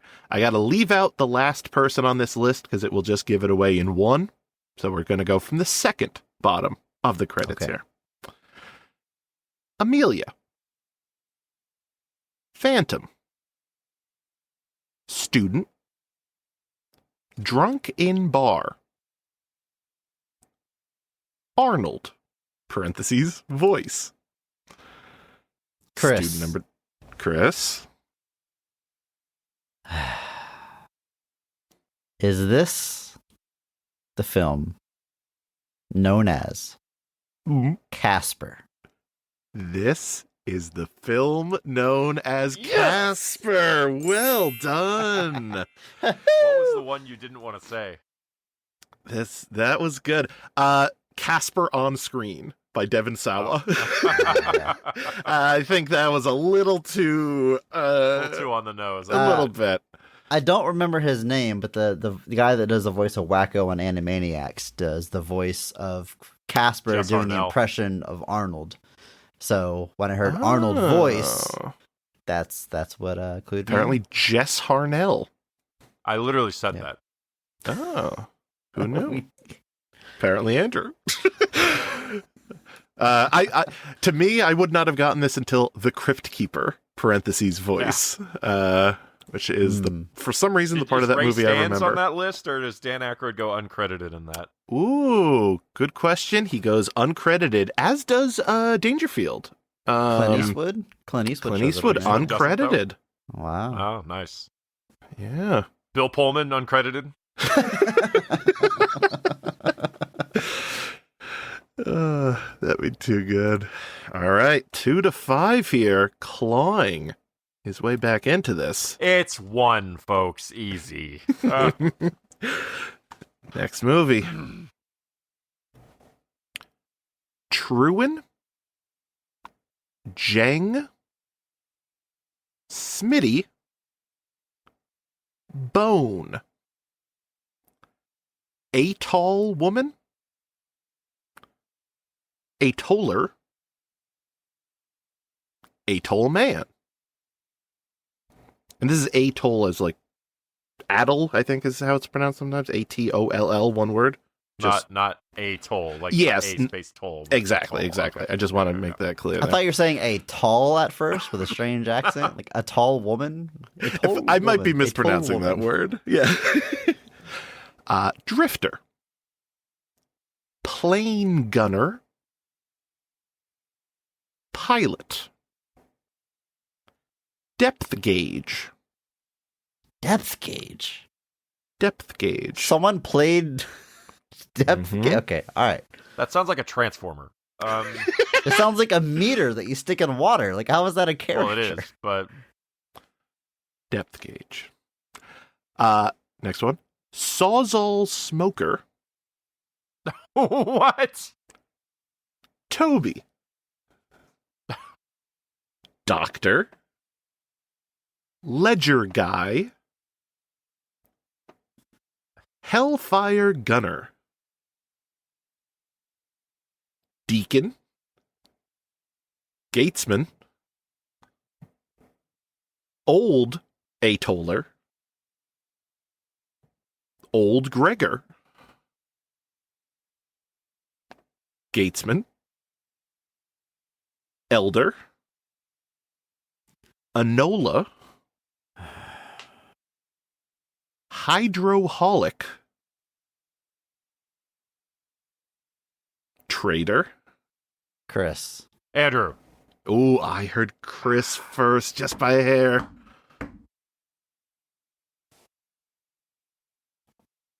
Waterworld. This is Waterworld. You don't remember the guy in the tank going, "We got 3 inches left of the black stuff," in the depth gauge old man? I didn't know there? his name was Depth Gauger. Hey, Depth Gauger, what's the depth? I don't remember that line. The great William Preston. Yeah. Now, all those atollers make a lot of sense now. Yeah. Yeah. All right. Yeah, Whew, that was we're a getting tough one. right up to boy, and boy. They don't even number them. Nope. And then just elder and elder after that. And yeah, even Costner is just Mariner, according to the credits. Yeah. So Huh. Mariner would have Okay. been like, I would have figured it out from there. But yeah. 3 to 5. Here we go. I told you guys, don't underestimate me. Next movie. Starting from the bottom. Tay How / Diva Funkita. Senator Lot Dodd / Graga. Axe Mo / Sil Unch. Dalte Dauphine. Rune Hako. Yeah, I'll give you Andrew. this. Oh, Andrew?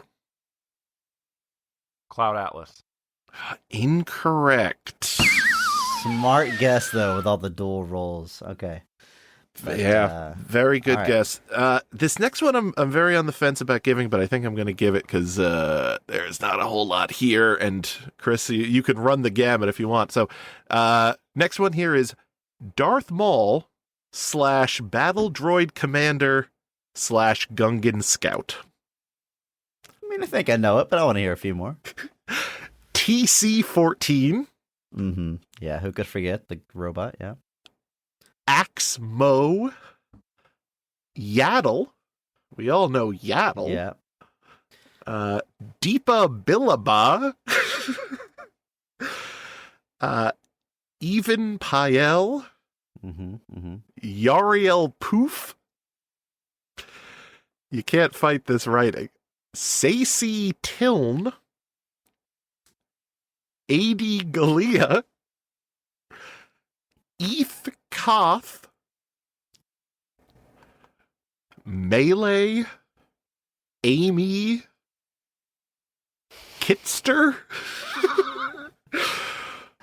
Jira. Wait, TC-14 again? Okay. That's how important she was. Republic Cruiser Captain.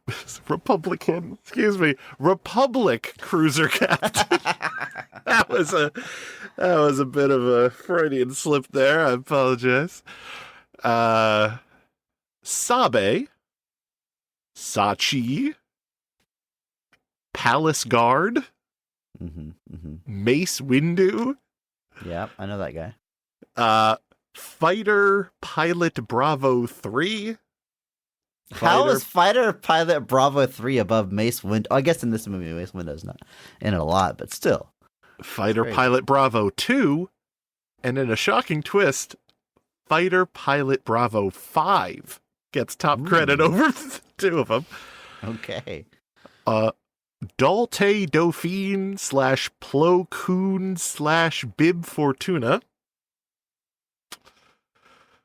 Newt Gunray / Kiadi Mundi / Lot Dodd Republic cruiser I pilots. mean, I've known it for a while, but just watching Andrew slowly sink into his chair and turn red with anger. I'll jump a couple here. Watto. No. Okay, no, all right, no, all right, it is. Chris, Get it over Chris, with. Chris. Yes, Chris. So for one, yeah, I knew this when it became obvious. But also after recovering these movies, I went back and listened to the first episodes of Blank Check, where they started off as a Star Wars podcast, and they did, I think, 11 episodes on episode 1. So Holy cow. a lot of these names are very familiar to me just from listening to that podcast. But this is, of course, the George Lucas film known as Star Wars Episode 1, The Phantom Menace. That is correct. Correct. Oh, the names of some of these characters. Good God. I do know that character's last name is Poof, which is a UK slang word for a gay man. Yeah. His species is a queerman.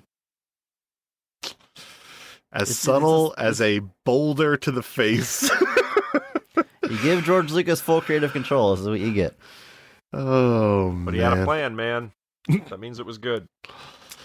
Remember when Andrew was like, "It's just 1 point. Calm down, everybody." Bob, what's the score now? And then what did I literally say after the next one? I said, I told you not to underestimate me. This is true. This is true. Currently, it is 5-4. Andrew's still in the lead here, but it is anyone's game. Next up, starting from the bottom of the cast, and this is a short one. The last name in the cast, once again, I have to omit for reasons that will become obvious shortly. But next, second to last in the credits, Poacher, Mateo,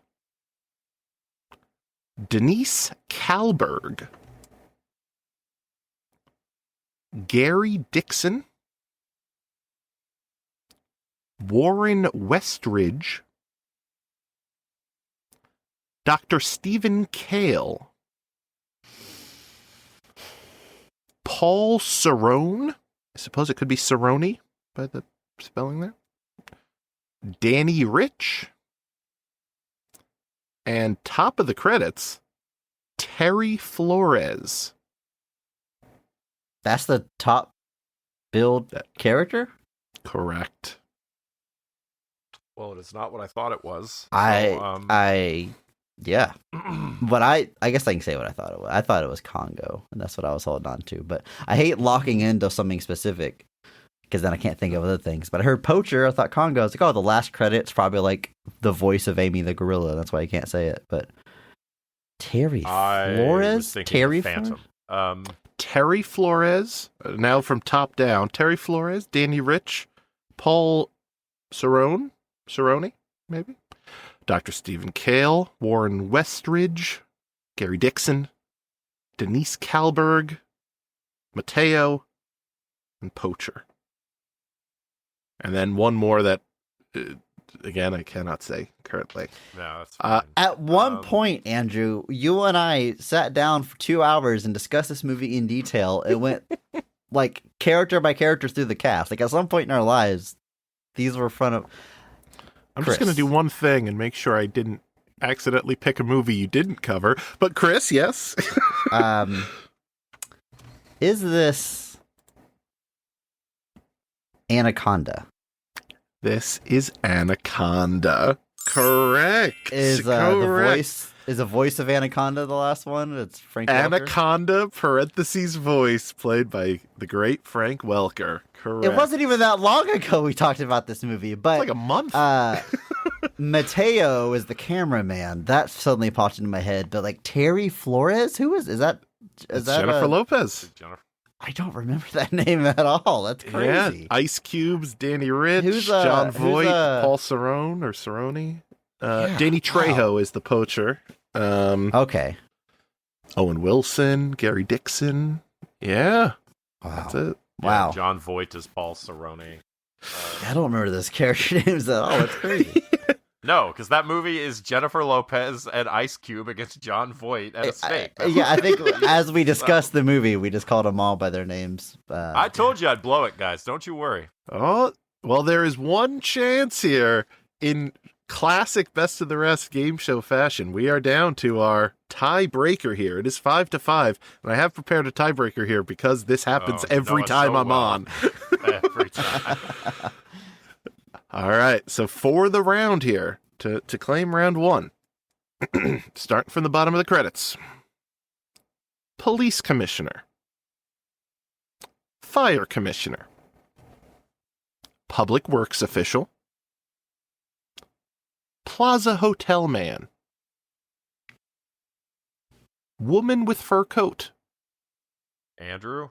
Andrew? Home Alone 2? Incorrect. I'm How? sorry. I was thinking the same thing, though. Shut up. Just give him the point, man. I'll run through these quickly. No, you won't. Coyote Mundi. No, I'm kidding. Psychiatrist. Detective number 3, number 2, and number 1. Maria, Dana's maid. Dock Supervisor. Police Lieutenant. Police Sergeant. Store Manager. Restaurant Cop number 2. Restaurant Cop number 1. Slimed Restaurant Patron. Get it over with and make it even more embarrassing, please. Mater D. Well, Mayor's Doorman. Rudy, the museum guard. Chop. Come on. I'm scared. Stenographer. Get it done. Bailiff. Con Ed Supervisor. Arguing Come on. couple. All right, Arguing. You get it. Move on. Spangler's assistant. Okay, all right, Chris. I really wasn't entirely sure. I'm not messing with you, but this has to be Ghostbusters 2. That is correct. Woo! Okay. Ghostbusters 2, Lost in New York. You had the right city, Andrew. All I had to do was wait because Chris apparently had no idea, but I didn't want to risk it and have him get some obvious answer. Friggin' stupid, Andrew. Jesus. Yeah, I would not have got that until Spangler's assistant, so you probably could have slipped in there. Plaza Hotel is what is definitely what did it, because as soon as I read that, I was like, that could go one of two directions. And yeah, psychiatrist as Brian Doyle Murray. Also, just throwing that out there. Chris, taking round one. Well done. Ooh. Well done. That is the aptly named Cast and the Furious. No notes on the name, I'm sure.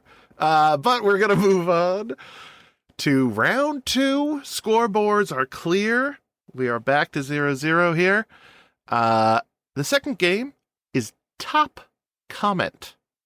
So what I've done here is I've found, again, movies that have been covered on your show that you have talked about at length, the positive aspects of them. I have found the films themselves or the film trailer on a little website called youtube.com. Okay. And found the comment section underneath it. And I will be reading those comments. You identify the movie that they are talking about. Makes sense? I got it. I'm ready. All right. Now, some of these I might be excluding, names of actors or characters if it makes it overly obvious. But we will see how that goes.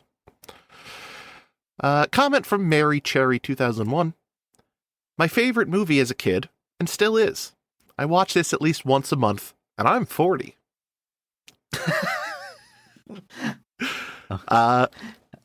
Comment from Charlie IK3WV saying, this movie is too funny to have that many dead people in it.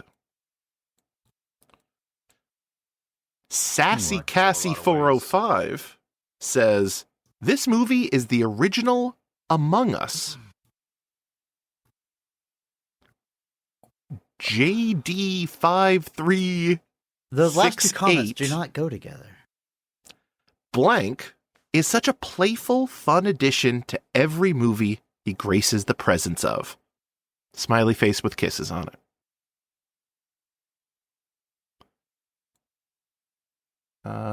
Grimson writes, drinking game. Take a drink every time blank has to push someone's hands off of her.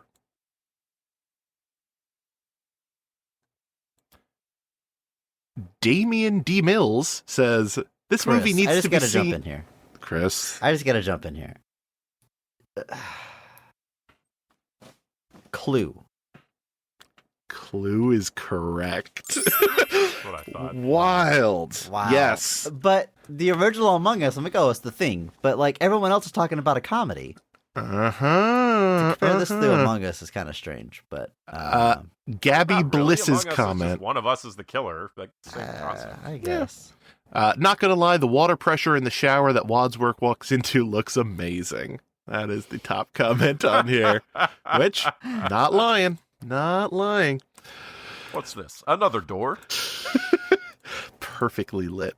I can't talk Dude about doesn't Clue even anymore know than his I own already have. house. Oh, gosh. All right, 1 point, Chris, there. Move on. I have 1 point, and I'm 36. I thought that was so funny. And I'm 40. Like friggin'.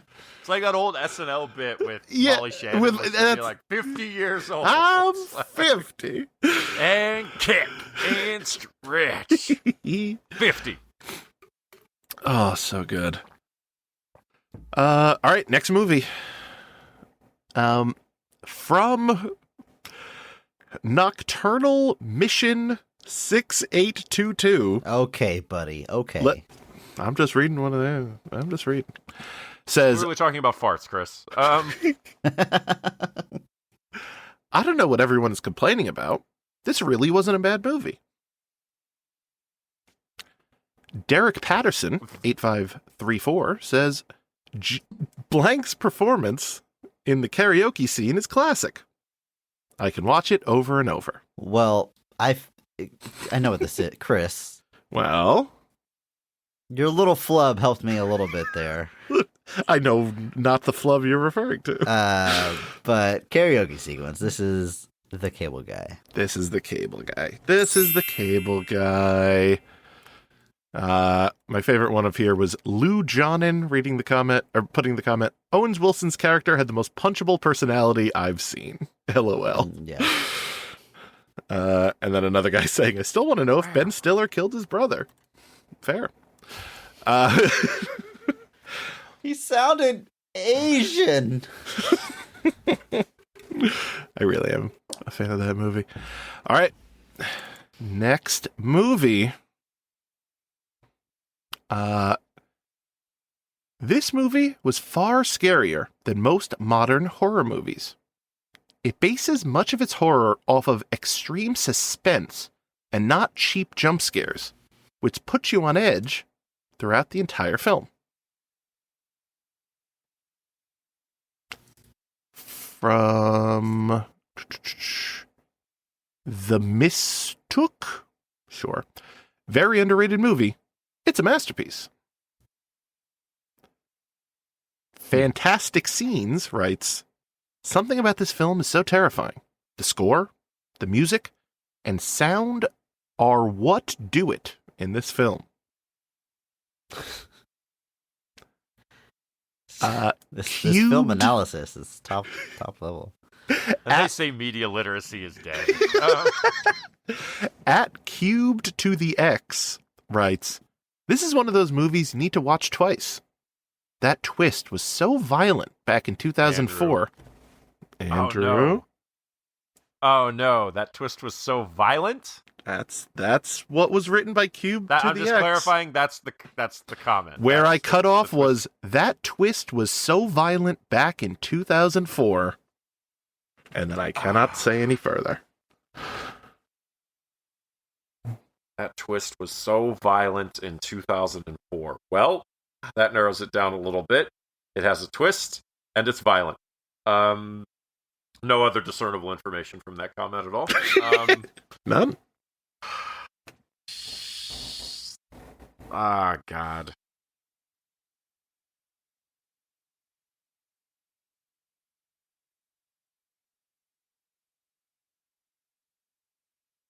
Can't believe it. I also thought I knew it until that last comment. So I thought I knew it until they said the twist was violent, and that's when it switched. Where I was like, okay, the twist is not particularly violent. You have to and remember it's also this not from is 2004. the YouTube comment section. Oh, so we're suggesting the year may be wrong. Okay. I will suggest that anything can be taken with a grain of salt from the YouTube comment section. But I'm just going to go with what I thought it was. Okay. Which was The Sixth Sense, which we've not covered. Why would I say that? That doesn't make any sense at all. That is I got unfortunately twisted in our M. Night Shyamalan. Just move on with our lives. It's unfortunately incorrect. Let's see. Casper Adams 6766 said they really failed in marketing this film. It's not a horror movie at all. It's a romance movie. I understand the backlash it got. I only wish they marketed it better so people could truly appreciate how beautiful it is. I don't know what this is.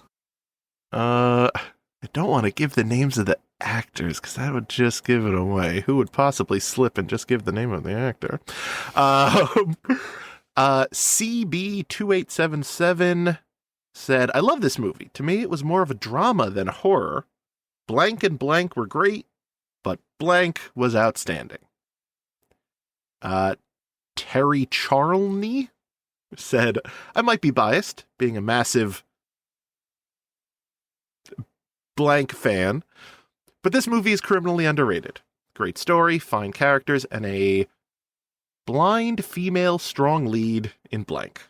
Oh. Really irritates me that it's never been released on Blu-ray. I suddenly agree with like every comment. This is M. Night Shyamalan's The Village. This is The Village. You were so close, Andrew. You didn't even know it. Yes. That twist is so violent? That's what Cubed to the X said, and it got upvoted 479 times. First off, I just cubed to the 10th.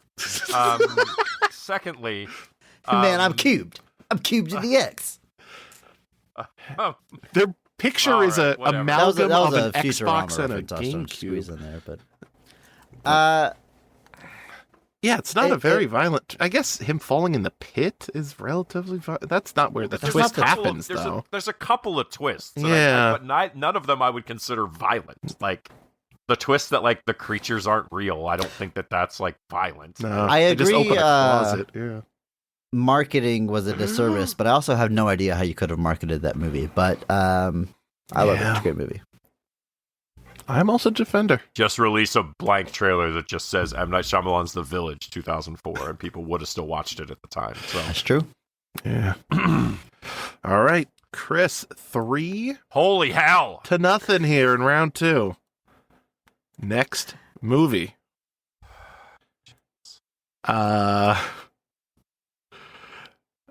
from Freddie Fowling 8751 saying, "Epic voice, is that you?"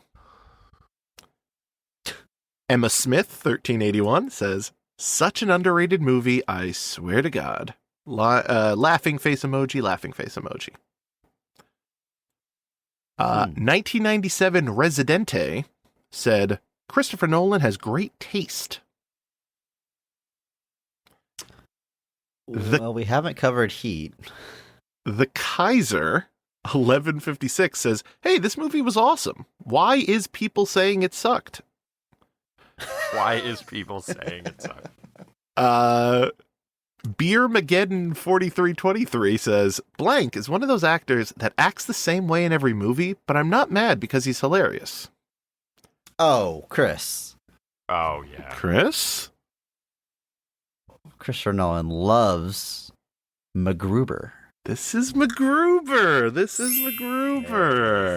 Yes, There another it is. another comment lays it out a little more clearly. Fun fact, this is Christopher Nolan's favorite comedy film. Yes, the same Chris Nolan who made Inception, Interstellar, Dunkirk. Yes, we know who Christopher Nolan is, you weirdo. Are they saying Will Forte is the same in every movie? Yeah, that's who Beermageddon I take is. exception to that, but he is hilarious in every movie. Most of the other comments are cleverly fitting in the phrase upper decker into into their comments. So, Do you think the reason Christopher Nolan loves it so much is because Val Kilmer from Heat is in it? It probably doesn't hurt. That's very possible. All right, 4-0 here. Whatever. We've seen this kind of lead Andrew. before. A comeback is always possible. Take it from me. I'm fine. Next film here. Okay. Comment from Zappas Bappas saying, "Holy crap, this trailer is so American. Gives off a completely different vibe than the actual film." This trailer is so Moto's Lover 564 says, "This will be the first time I say never judge a movie by its trailer." I like how you're including all the usernames like that's at all helpful. At Woo Master, the O's are zeros. Originally, radio show, then a book, then a TV series, then a play, then a movie. It's done it all. One of the greatest sci-fi stories ever. Loose. Say that again. Oh, sure. Originally, radio show, then a book, then a TV series, then a play, then a movie. It's done it all. One of the greatest sci-fi stories ever.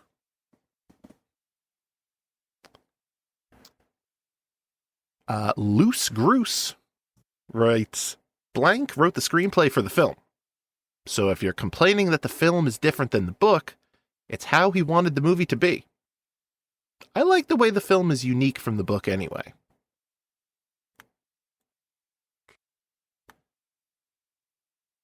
Static Blaster writes, 8 years it's been. R.I.P. Severus Snape, a.k.a. Alan Rickman. Well, I feel like we should both know this by now. This seems like there's yeah, really like good clues here. there's clearly a lot of information that has been revealed, and I'm guaranteed there's listeners that are really upset at us for not knowing it yet.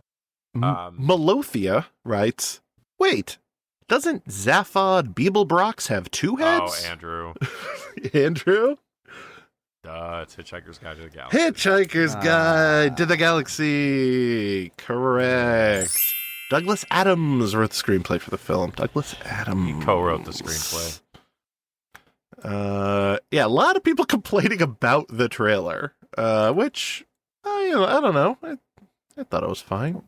I don't really remember the trailer, but whenever it was like started off as radio, I was like, "Oh, this is definitely the Phantom or the Shadow." But I was like, "Did either one of those get a play first?" And then it said sci-fi. I was like, "Well, those aren't really pillars of I had sci-fi." a brief thought that it was The Day the Earth Stood Still, but that time there's a missing movie adaptation somewhere buried in there. Wasn't quite going to work, and I wasn't going to tank myself again that quickly. Well done, Andy. Fair. 4-1. It's anyone's game here. As we move on to the next film.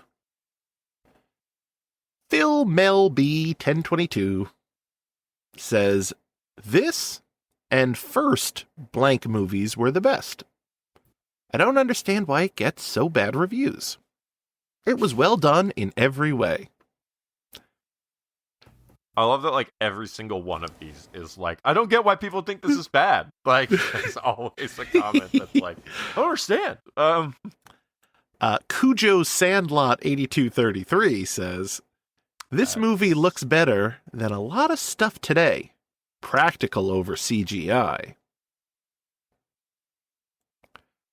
Moon Lover 2022 said, "I enjoy these trailer voice guys of films from the early 2000s. Transformers fan 500 Okani 3 writes, Do you think he works in power? "It is criminal they didn't make a sequel."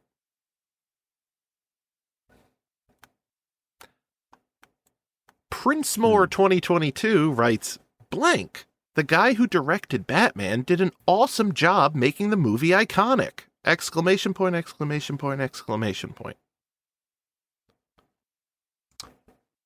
Pepsi Racing writes, "R.I.P. Chris Christopherson." Oh, wait. Great job, 2023. Writes Chris, 30. Chris. Chris. Would this be Ang Lee's Hulk? This is not Ang Lee's Why? Hulk. Wait, did I You're confuse Chris blind-eyed Christopherson actors and Nick has fought- Nolte yes, again? you did. Damn it! Yes, you did. Damn it! Ooh, I'm sorry. The minute you said Ang Lee, I was like, "What in the world are you about to say?" And I was like, "Oh, your facial blindness has paid off in my face." Damn again." it. Well, since Andrew, since you got free reign, I'll give you All maybe right, the two so let me obvious see, ones let me here. see. Ethan, well, hold on. yeah. Before we go forward, Sure. Before we go forward, Sure. I want to see. We've got recipes Chris Christopherson. Correct. There was a comment about the director of Batman Mm-hmm. made blank look so iconic. Mm-hmm. That implies it's Danny Elfman. Now I'm trying to think of Danny Elfman and Chris Christopherson, and that's where I'm getting hung up. And that's where I was getting hung up before. Now, to be fair, the blank was the person who directed Batman. So it's blank, the guy who directed Batman, did an awesome job making the movie iconic. Just to have Which would imply it was Danny Elfman. The guy who directed Batman? Danny Elfman, Tim Burton. Sorry, I'm getting my numbers crossed. Tim Okay. Burton. All right. Tim Burton. This is a Nick Nolte situation all over again. No. I'm sure Danny Elfman was involved, but it's Tim Burton. Sorry. I'm getting the Burton circle confused. So it's Chris Christopherson and Tim Burton. Okay, give me one more. I think I know what it is now, but I want one or two more. Maybe this one from Ethan Doyle 4978, who said, "This movie got me into the recent trilogy and There we go. Yeah. blank." I'm going to say Andrew. Hmm? I'm going to say Planet of the Apes. Planet of the Apes, 2001's Abraham Lincoln film, Wow. Planet of the Apes. Correct. The effects in that movie are outstanding, to be fair. Practical looks over great. CGI, like Cujo Sandlot Thus said. ends my positive comments about it. I don't know if this would have made it obvious or not, but this guy, great job 2023, who said Linda Harrison's cameo was even included in the trailer. Hands up emoji. That wouldn't have helped me. I don't think that would have helped you either. But Very good. Planet of the Apes. 4-2. It's anyone's game here. it is not. All right. Next movie. Shadow Key 392 says, "Ooh, that soundtrack." Isrulius writes, "Was in 5th grade when this movie came out. Absolutely loved it." But how old are they? That's why people have to put their age at the end of every You can't say that comment. and not include your age at the end of it. D.D. Walker 3744 said, "These two should have made more movies together." This person is just foreign characters, so I don't know how to pronounce their name, but it ends with 1980. Saying, "I love 90s dance music." Marty McFly 88 said, "I saw this in theaters. I missed the 90s." Prevazism, sure, 5423 says, "Stifler's mom." Chris, A Night at the Roxbury. Night at the Roxbury is correct. A lot of people calling for a sequel, which is the wrong take. No. Like, Wow, that was a tough one. That episode we did. I'm just going to What if end they with, made a sequel? What if they made a legacy sequel now with an aged Chris Kattan and Will Ferrell, and they're like in their 50s, still trying to go to clubs? There might be something there, maybe. maybe.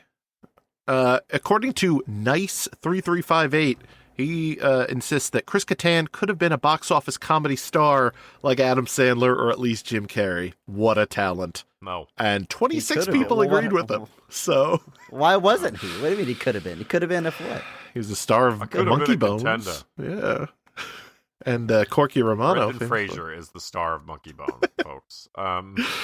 Is Chris Kattan not in Monkey Bones? Am I mixing that up? He is. Okay, but he's not the star of it. Oh, fair. He does kind of steal the movie at the end, but we'll get to more in depth on a future episode, I'm sure. Anyway, let's get this one over with. 5-2. Chris in the lead here. Could be game point. Next movie. Maritime Steak 8540 says, the 90s, an interesting time, LOL. Okay. All right. Philly Hippie 215 says, man, horror films will never be how it was in the 80s and 90s. The cinematic style, the very realistic yet simplicity, the mood and atmosphere in many scenes and emotions. Nothing nowadays even compares. I suggest he watch The Witch, but whatever. AJ the Fantastic Yonder 2007 writes, I love this movie so freaking much. Helpful. OMG Tizzy writes, blank is so iconic in this. Ugh, I love my Scream Queen. Nathaniel Vorez says, you never hit and run. Chris, perhaps for the round. I know what you did last summer. I know what you did last summer is correct. Giving you the round there, 6-2-2. Very nicely done. I know this round is already settled, but I got one more that Chris has already won the whole thing. There's no point in continuing. Thanks, folks. Shut off the show. Stop the count. I got one more from this round that I think will be fun. And then we can move on to round 3 here. All right, just for some funsies here. Exotic Eddie writes, I'm so hyped for this movie. Suey 3831 says, this is not the trailer, this is a spoiler. Saucy Bacca writes, I don't care what anyone says. I love the prequels as much as I love the originals. I just love blank cover to cover. Darth Vizard writes, hear that, Disney? The saga is complete. I don't want to answer this now because I don't want to quantify his response. Swag said it, writes, people who hate this movie have never played the 2005 Battlefront 2. Andrew? What a strange comment. Andrew. Let's just go Star Wars Episode 3, Revenge of the Correct. I didn't like that movie, but then I played Battlefield 2, and it all made sense. Everything checked Does out. Battlefield 2, this might be for the listeners, does Battlefield 2 have something that reframes parts of Episode 3? No. If so, tell us in the I Discord, thought Battlefield, isn't that because- just like a multiplayer team shooter game? Yeah. God, I sound old. I had it on original Xbox. It was fun, but it just is like, it's fun because Like, you get there's to play no story, as like Yoda. right? It's just Yeah. battles. No. Yeah. Okay. Maybe there's a story where you do the Order 66 thing. I don't remember, but yeah. it doesn't There's a add story where you anything. just kill kids?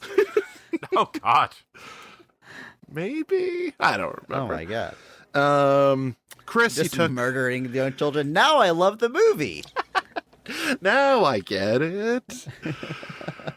Oh, Chris, excellent job on round 2 there of top comment. Maybe Thank it's a you. formality, but we got round 3 here. Let's do it. You put the work in, Bob. We can't let it go to waste. All right. Round 3, as usual, is a classic round of what I've dubbed Baby Got Back. I'm going to read the back of a DVD, VHS, Blu-ray box, just the description, leaving out keywords that A would give it Laserdisc? away. Perhaps a laser disc. No Betamax. I like how Cast and the HD, Furious DVD. was a stretch because he named characters and actors. Now we're just referencing Sir Mix-a-Lot. Like, what does that have to do with movies? Correct. We can all agree it's a great name. It's And just we, yeah, okay, I agree. yes, I will be reading the back of these movie boxes once you realize what film it is. Ring in with your name. And again, all these are films covered on your show. Got it. All right. First box. In defiance of the Elder Lords, the evil blank are back to wreak hell on Earth. Led by the mighty blank. Chris. Chris? I mean, I'm taking a stab at this. Is this Mortal Kombat Annihilation? This is indeed Mortal Kombat Annihilation. Woo-hoo! Led by the mighty Shao Kahn. Yes, yes, yes. They're all that stands between life, ... and annihilation. Now that's just good writing. Wish the movie had writing that good. Well, you could get Hashtag PP. combatant biographies in the special features. I mean, I gotta purchase this. 1 point to Chris there. Next film. This one starts with a pull quote from Suzanne Walskzilina. I'm sure I'm pronouncing that properly. Just as helpful as the YouTube comment names, Bob. Thank you. Mm-hmm. From USA Today, saying, adrenaline-pumped shockwaves. Weird pull quote. All right. Yeah. Researchers on the undersea laboratory Aquatica. Chris. Deep Blue Sea. Deep Blue Sea is right. You know your Aquaticas. I think it's the only underwater lab we've covered in our movies. But very nice, very nice. what was that pull quote again? Adrenaline pumped shockwaves? Adrenaline pumped shockwaves. How do you even I didn't know what the context would be as she's writing her review. I was clue. experiencing adrenaline pumped shockwaves during the finale. It's not even like a water pun. I guess shockwave kind of, but it just doesn't work. Okay. Step your game up, USA Today. Next film. We're going to start with another pull quote. This one from Kyle Osborne from ABC TV. Wondrous and magical. You will believe the unbelievable. You will accept the impossible. I will. You will, according to Kyle. Lullaby and good fright. The creator of blank and blank wants to tell you a bedtime story. A story blank told his children. Chris, God bless. This is M. Night Shyamalan's Lady in the Water. This is Lady in the Water. I will not believe, or whatever the hell he was telling me. You will not believe the unbelievable and accept the impossible? No. Jesus Christ, no. What a hyperbolic pull quote. It's amazing. And yeah, right next to that pull quote is just Paul Giamatti holding a flashlight, which is very funny. I love how so much of that marketing was like, guys, this is the tale that M. Night Shyamalan made up for his children. It's going to be great. It's a lullaby. It's a bedtime story that he made up to entertain. Yeah, not great. All right. Next one also starts with a pull quote, which, as we know, is from Pete Hammond from Deadline. One viewing is way not enough.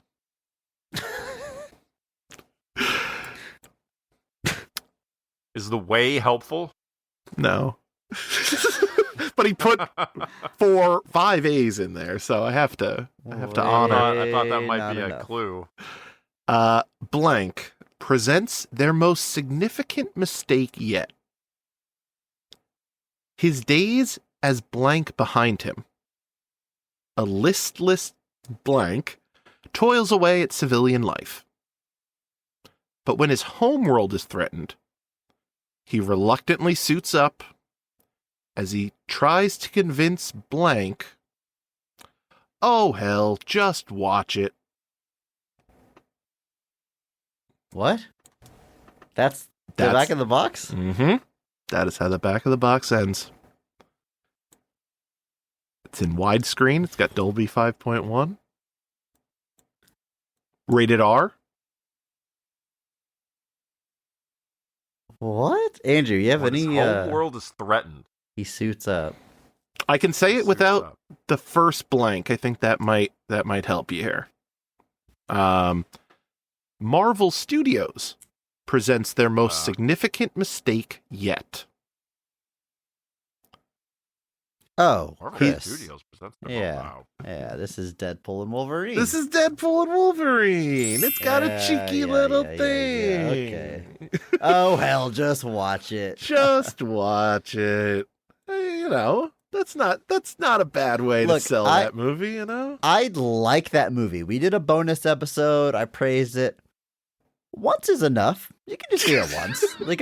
That's fine. I don't know. Not according to Pete Hammond. He would disagree. Bit hyperbolic, but okay. I think that's the common theme among every one of these pull quotes. All right. Next film. Another pull quote. This one from Richard Reed from the Northwest Cable News. Okay. Smart, lethal, and sexy. One hell of a ride. It's the... Chris, I just want to try to get something off a full quote. Please. Is this Ballistic X versus Ever? This is Ballistics X. Oh my god! Kerr. All right, guys. See you later. Oh. As we know, it's the ultimate in infiltration and the maximum in lethalness, according to the back of the box here. Andrew is gone. Andrew, He has physically off his walked headphones. away. he is no longer in his little screen. Oh, goodness. Ballistics X versus Ever. If you're like struggling to come up with a way to praise that movie to get onto the box, like I guess that's what you would, how you would describe it. Oh, that's boy. good. Yeah, this is according to the back of the box, it's a box here. It's a ride like this that waits for no one. Hop on. You can just lie on these. That's what we're saying. Correct. Is you just make stuff up. Got it. Correct. Let's see. Let's go with this one. Yeah. All right. Not a pull quote, but like a title above every other description on here. Title reads: Attila the Hun, Ivan the Terrible, Al Capone. Chris. Chris? I'm sorry. This is Problem Child. This is Problem Child. I don't know why I know that, but The line I don't ends know. with, they were all 7 once. that must have come out during the episode because I remember that phrasing. That is a heck of a way to sell this film. Yes, indeed, that is Problem Child here. I've got that gives you 6. That'll give you the clean sweep of the round. Do you want to run through the last couple of these? Just because I feel like we haven't taken enough time here. I like Andrew said, you did the work. Come on, let's see what else we got. You're too kind. You're too kind. All right. Pull quote from Adam Graham's Detroit News. As you know him, you love him. Big star. Big monsters. Big fun. Space Jam? Chris, Space Jam? This is not Space Jam. Okay. All Not right. Space Jam. Get carried away. Uh, It does have big monsters. it has Monstars. That's Okay, that was my mistake. Wow, Chris, what a idiot.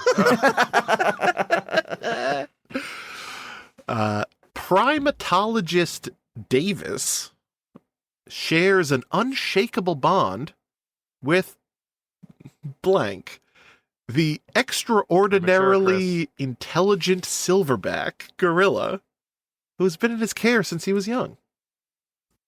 When a greed-fueled corporation's genetic experiment goes awry, blank and other animals across the country are mutated into aggressive super creatures who destroy everything in their path.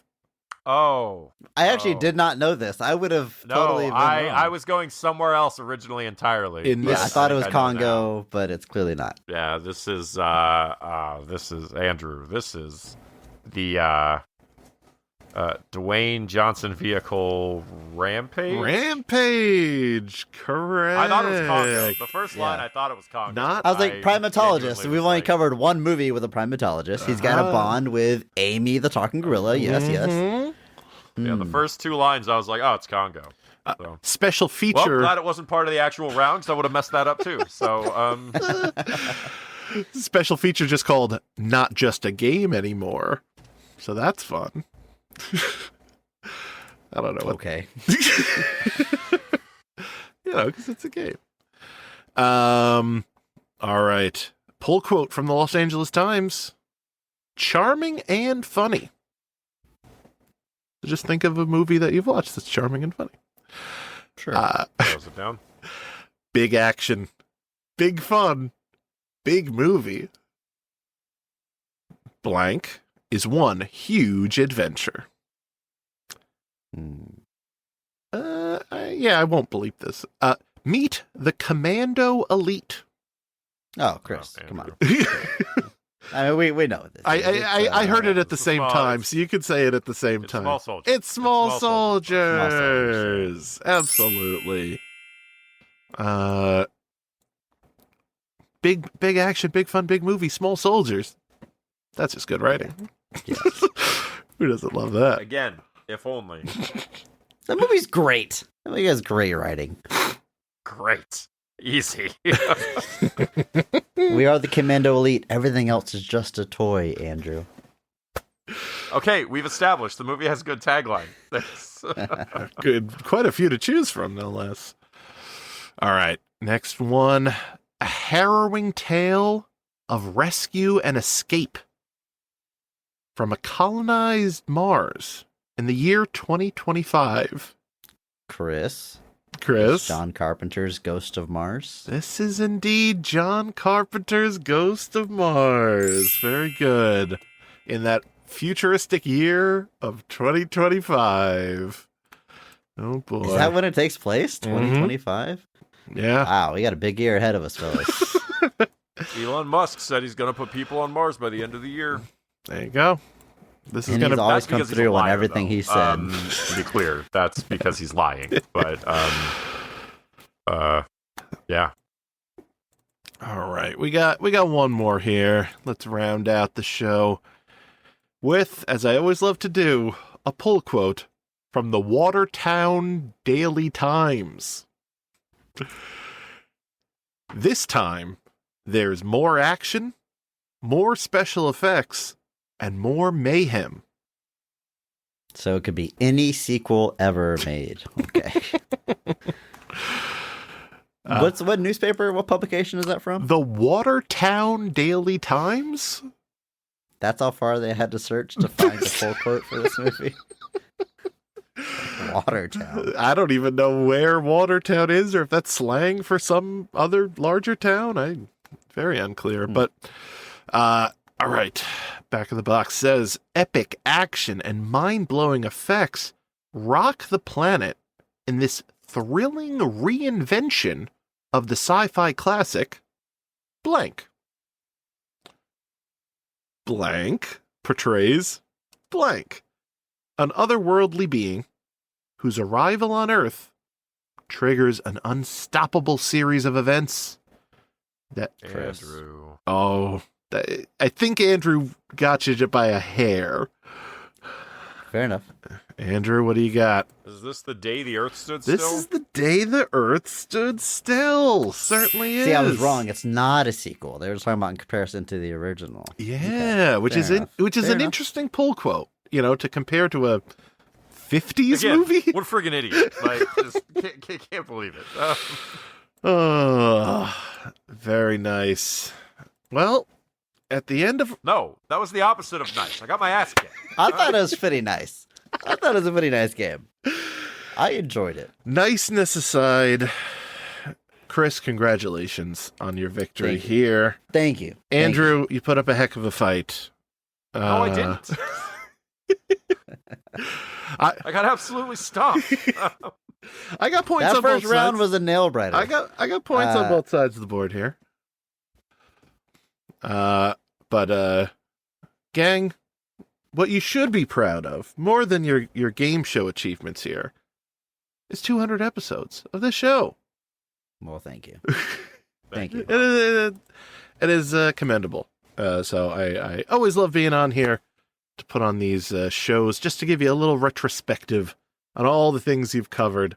And also, if you ever need an Excel document that has every one of your episodes on it, so I can track for my own game show purposes what ones I've covered and which ones I haven't, I've got that resource available for you. So That's incredible, Bob. Now, do you, like, when we invite you on, do you go and update it, or do you keep this running, like, in between just because you know one day you'll be back? I basically update it every time you ask me, and then I forget I have it for 6 months. And then I go, oh yeah, I gotta find that. So this time I put it as a Google sheet, so I would not lose it. It will live in the cloud forever. Smart. I love that, Bob. Thank you so much. You always make the milestones feel special by coming in here and putting.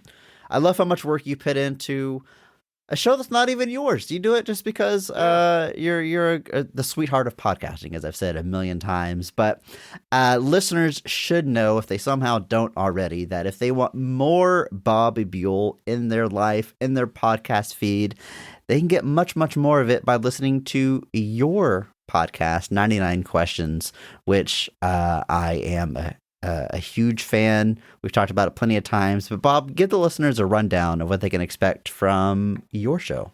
Well, that's very kind of you. Thank you.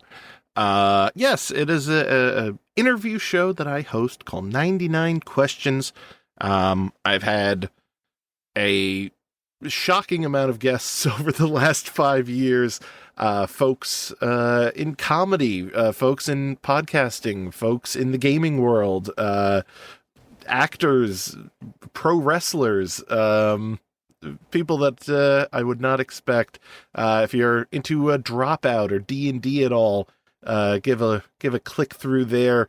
I will say I am mildly internet famous because people will go, hey, Brennan Lee Mulligan was on a podcast and talked for 4.5 hours. That's mine. You got legitimately like exclusive stories out of them that like have gone viral and get clipped and stuff. Have you thought about this, Bob? There's a non-zero chance that in the offices of Dropout, your name has come up like in conversation, like, oh, hey, you did Bob's podcast? Yeah, I did it too. And it was great. He's a sweet guy. Oh yeah, sweetheart of podcasting. And that's been said for sure, between, Sam Reich and all the, God, have you tallied up your Dropout people? Are you 5 by now? I mean, Raphael Chastain, Katie Maravich, Brennan, Sam. There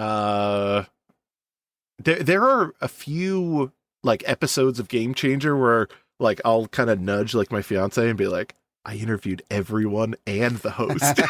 Like we'll watch it at home. That's and awesome. It's like, yeah, it's a very cool feeling. Yeah, I'm very proud of it. Something in the realm of TV shows. Oh, thank you. That is very kind to say. In the realm of TV shows, I also went completely off book a couple episodes ago. I just wanted to talk about the TV show Lost because I love it so much, and it's just been I don't know, back in the zeitgeist, I think, with Severance back. It's kind of come up in conversation. So I got 5 former guests back onto the show. Leo Vader, Beth May from Dungeons and Daddies, Elliot Roberts, who's a pretty big YouTuber. He talks about the Beatles most of the time, but he's big on there. Jesse Vitelli, who's a games writer, and Isla Hink from Easy Allies. I got them all back on the show, literally for a 2.5-hour conversation about all the things we loved about the TV show Lost. So if and they had never seen this show, which is crazy. It was just you describing in great detail the events of Lost. So like, there's a tale They section, right? described their favorite parts of what you said. So yeah, if something a little more akin to your show, I decided to completely deviate from the formula just to talk about something that I love and really highlight the positivity. So I resent that accusation. My God, I would never. We would never completely deviate from our format, which has definitely not at all been evident on this episode. Everybody's listening to. Yeah, thanks again, Bob. It's been great. It's been a fun celebration. I'm sure you'll be back on future milestone. We'll see what it is. Episode 250 around the corner, so it feels like it. Another 4 years if our math is right. We'll be doing episode 250. That's so, right. Bob, thank you.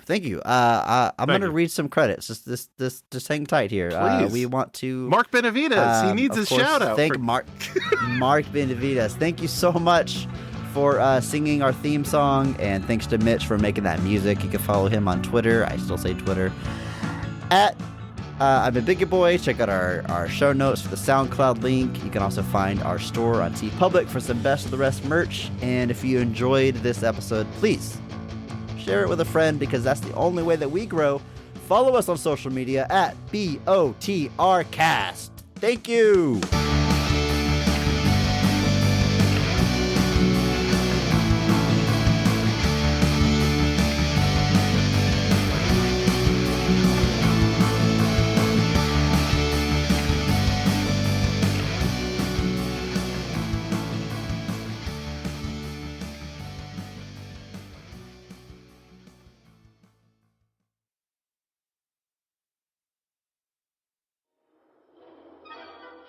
Hey, this is Watto. Come on down to Crazy Watto's for crazy deals, eh?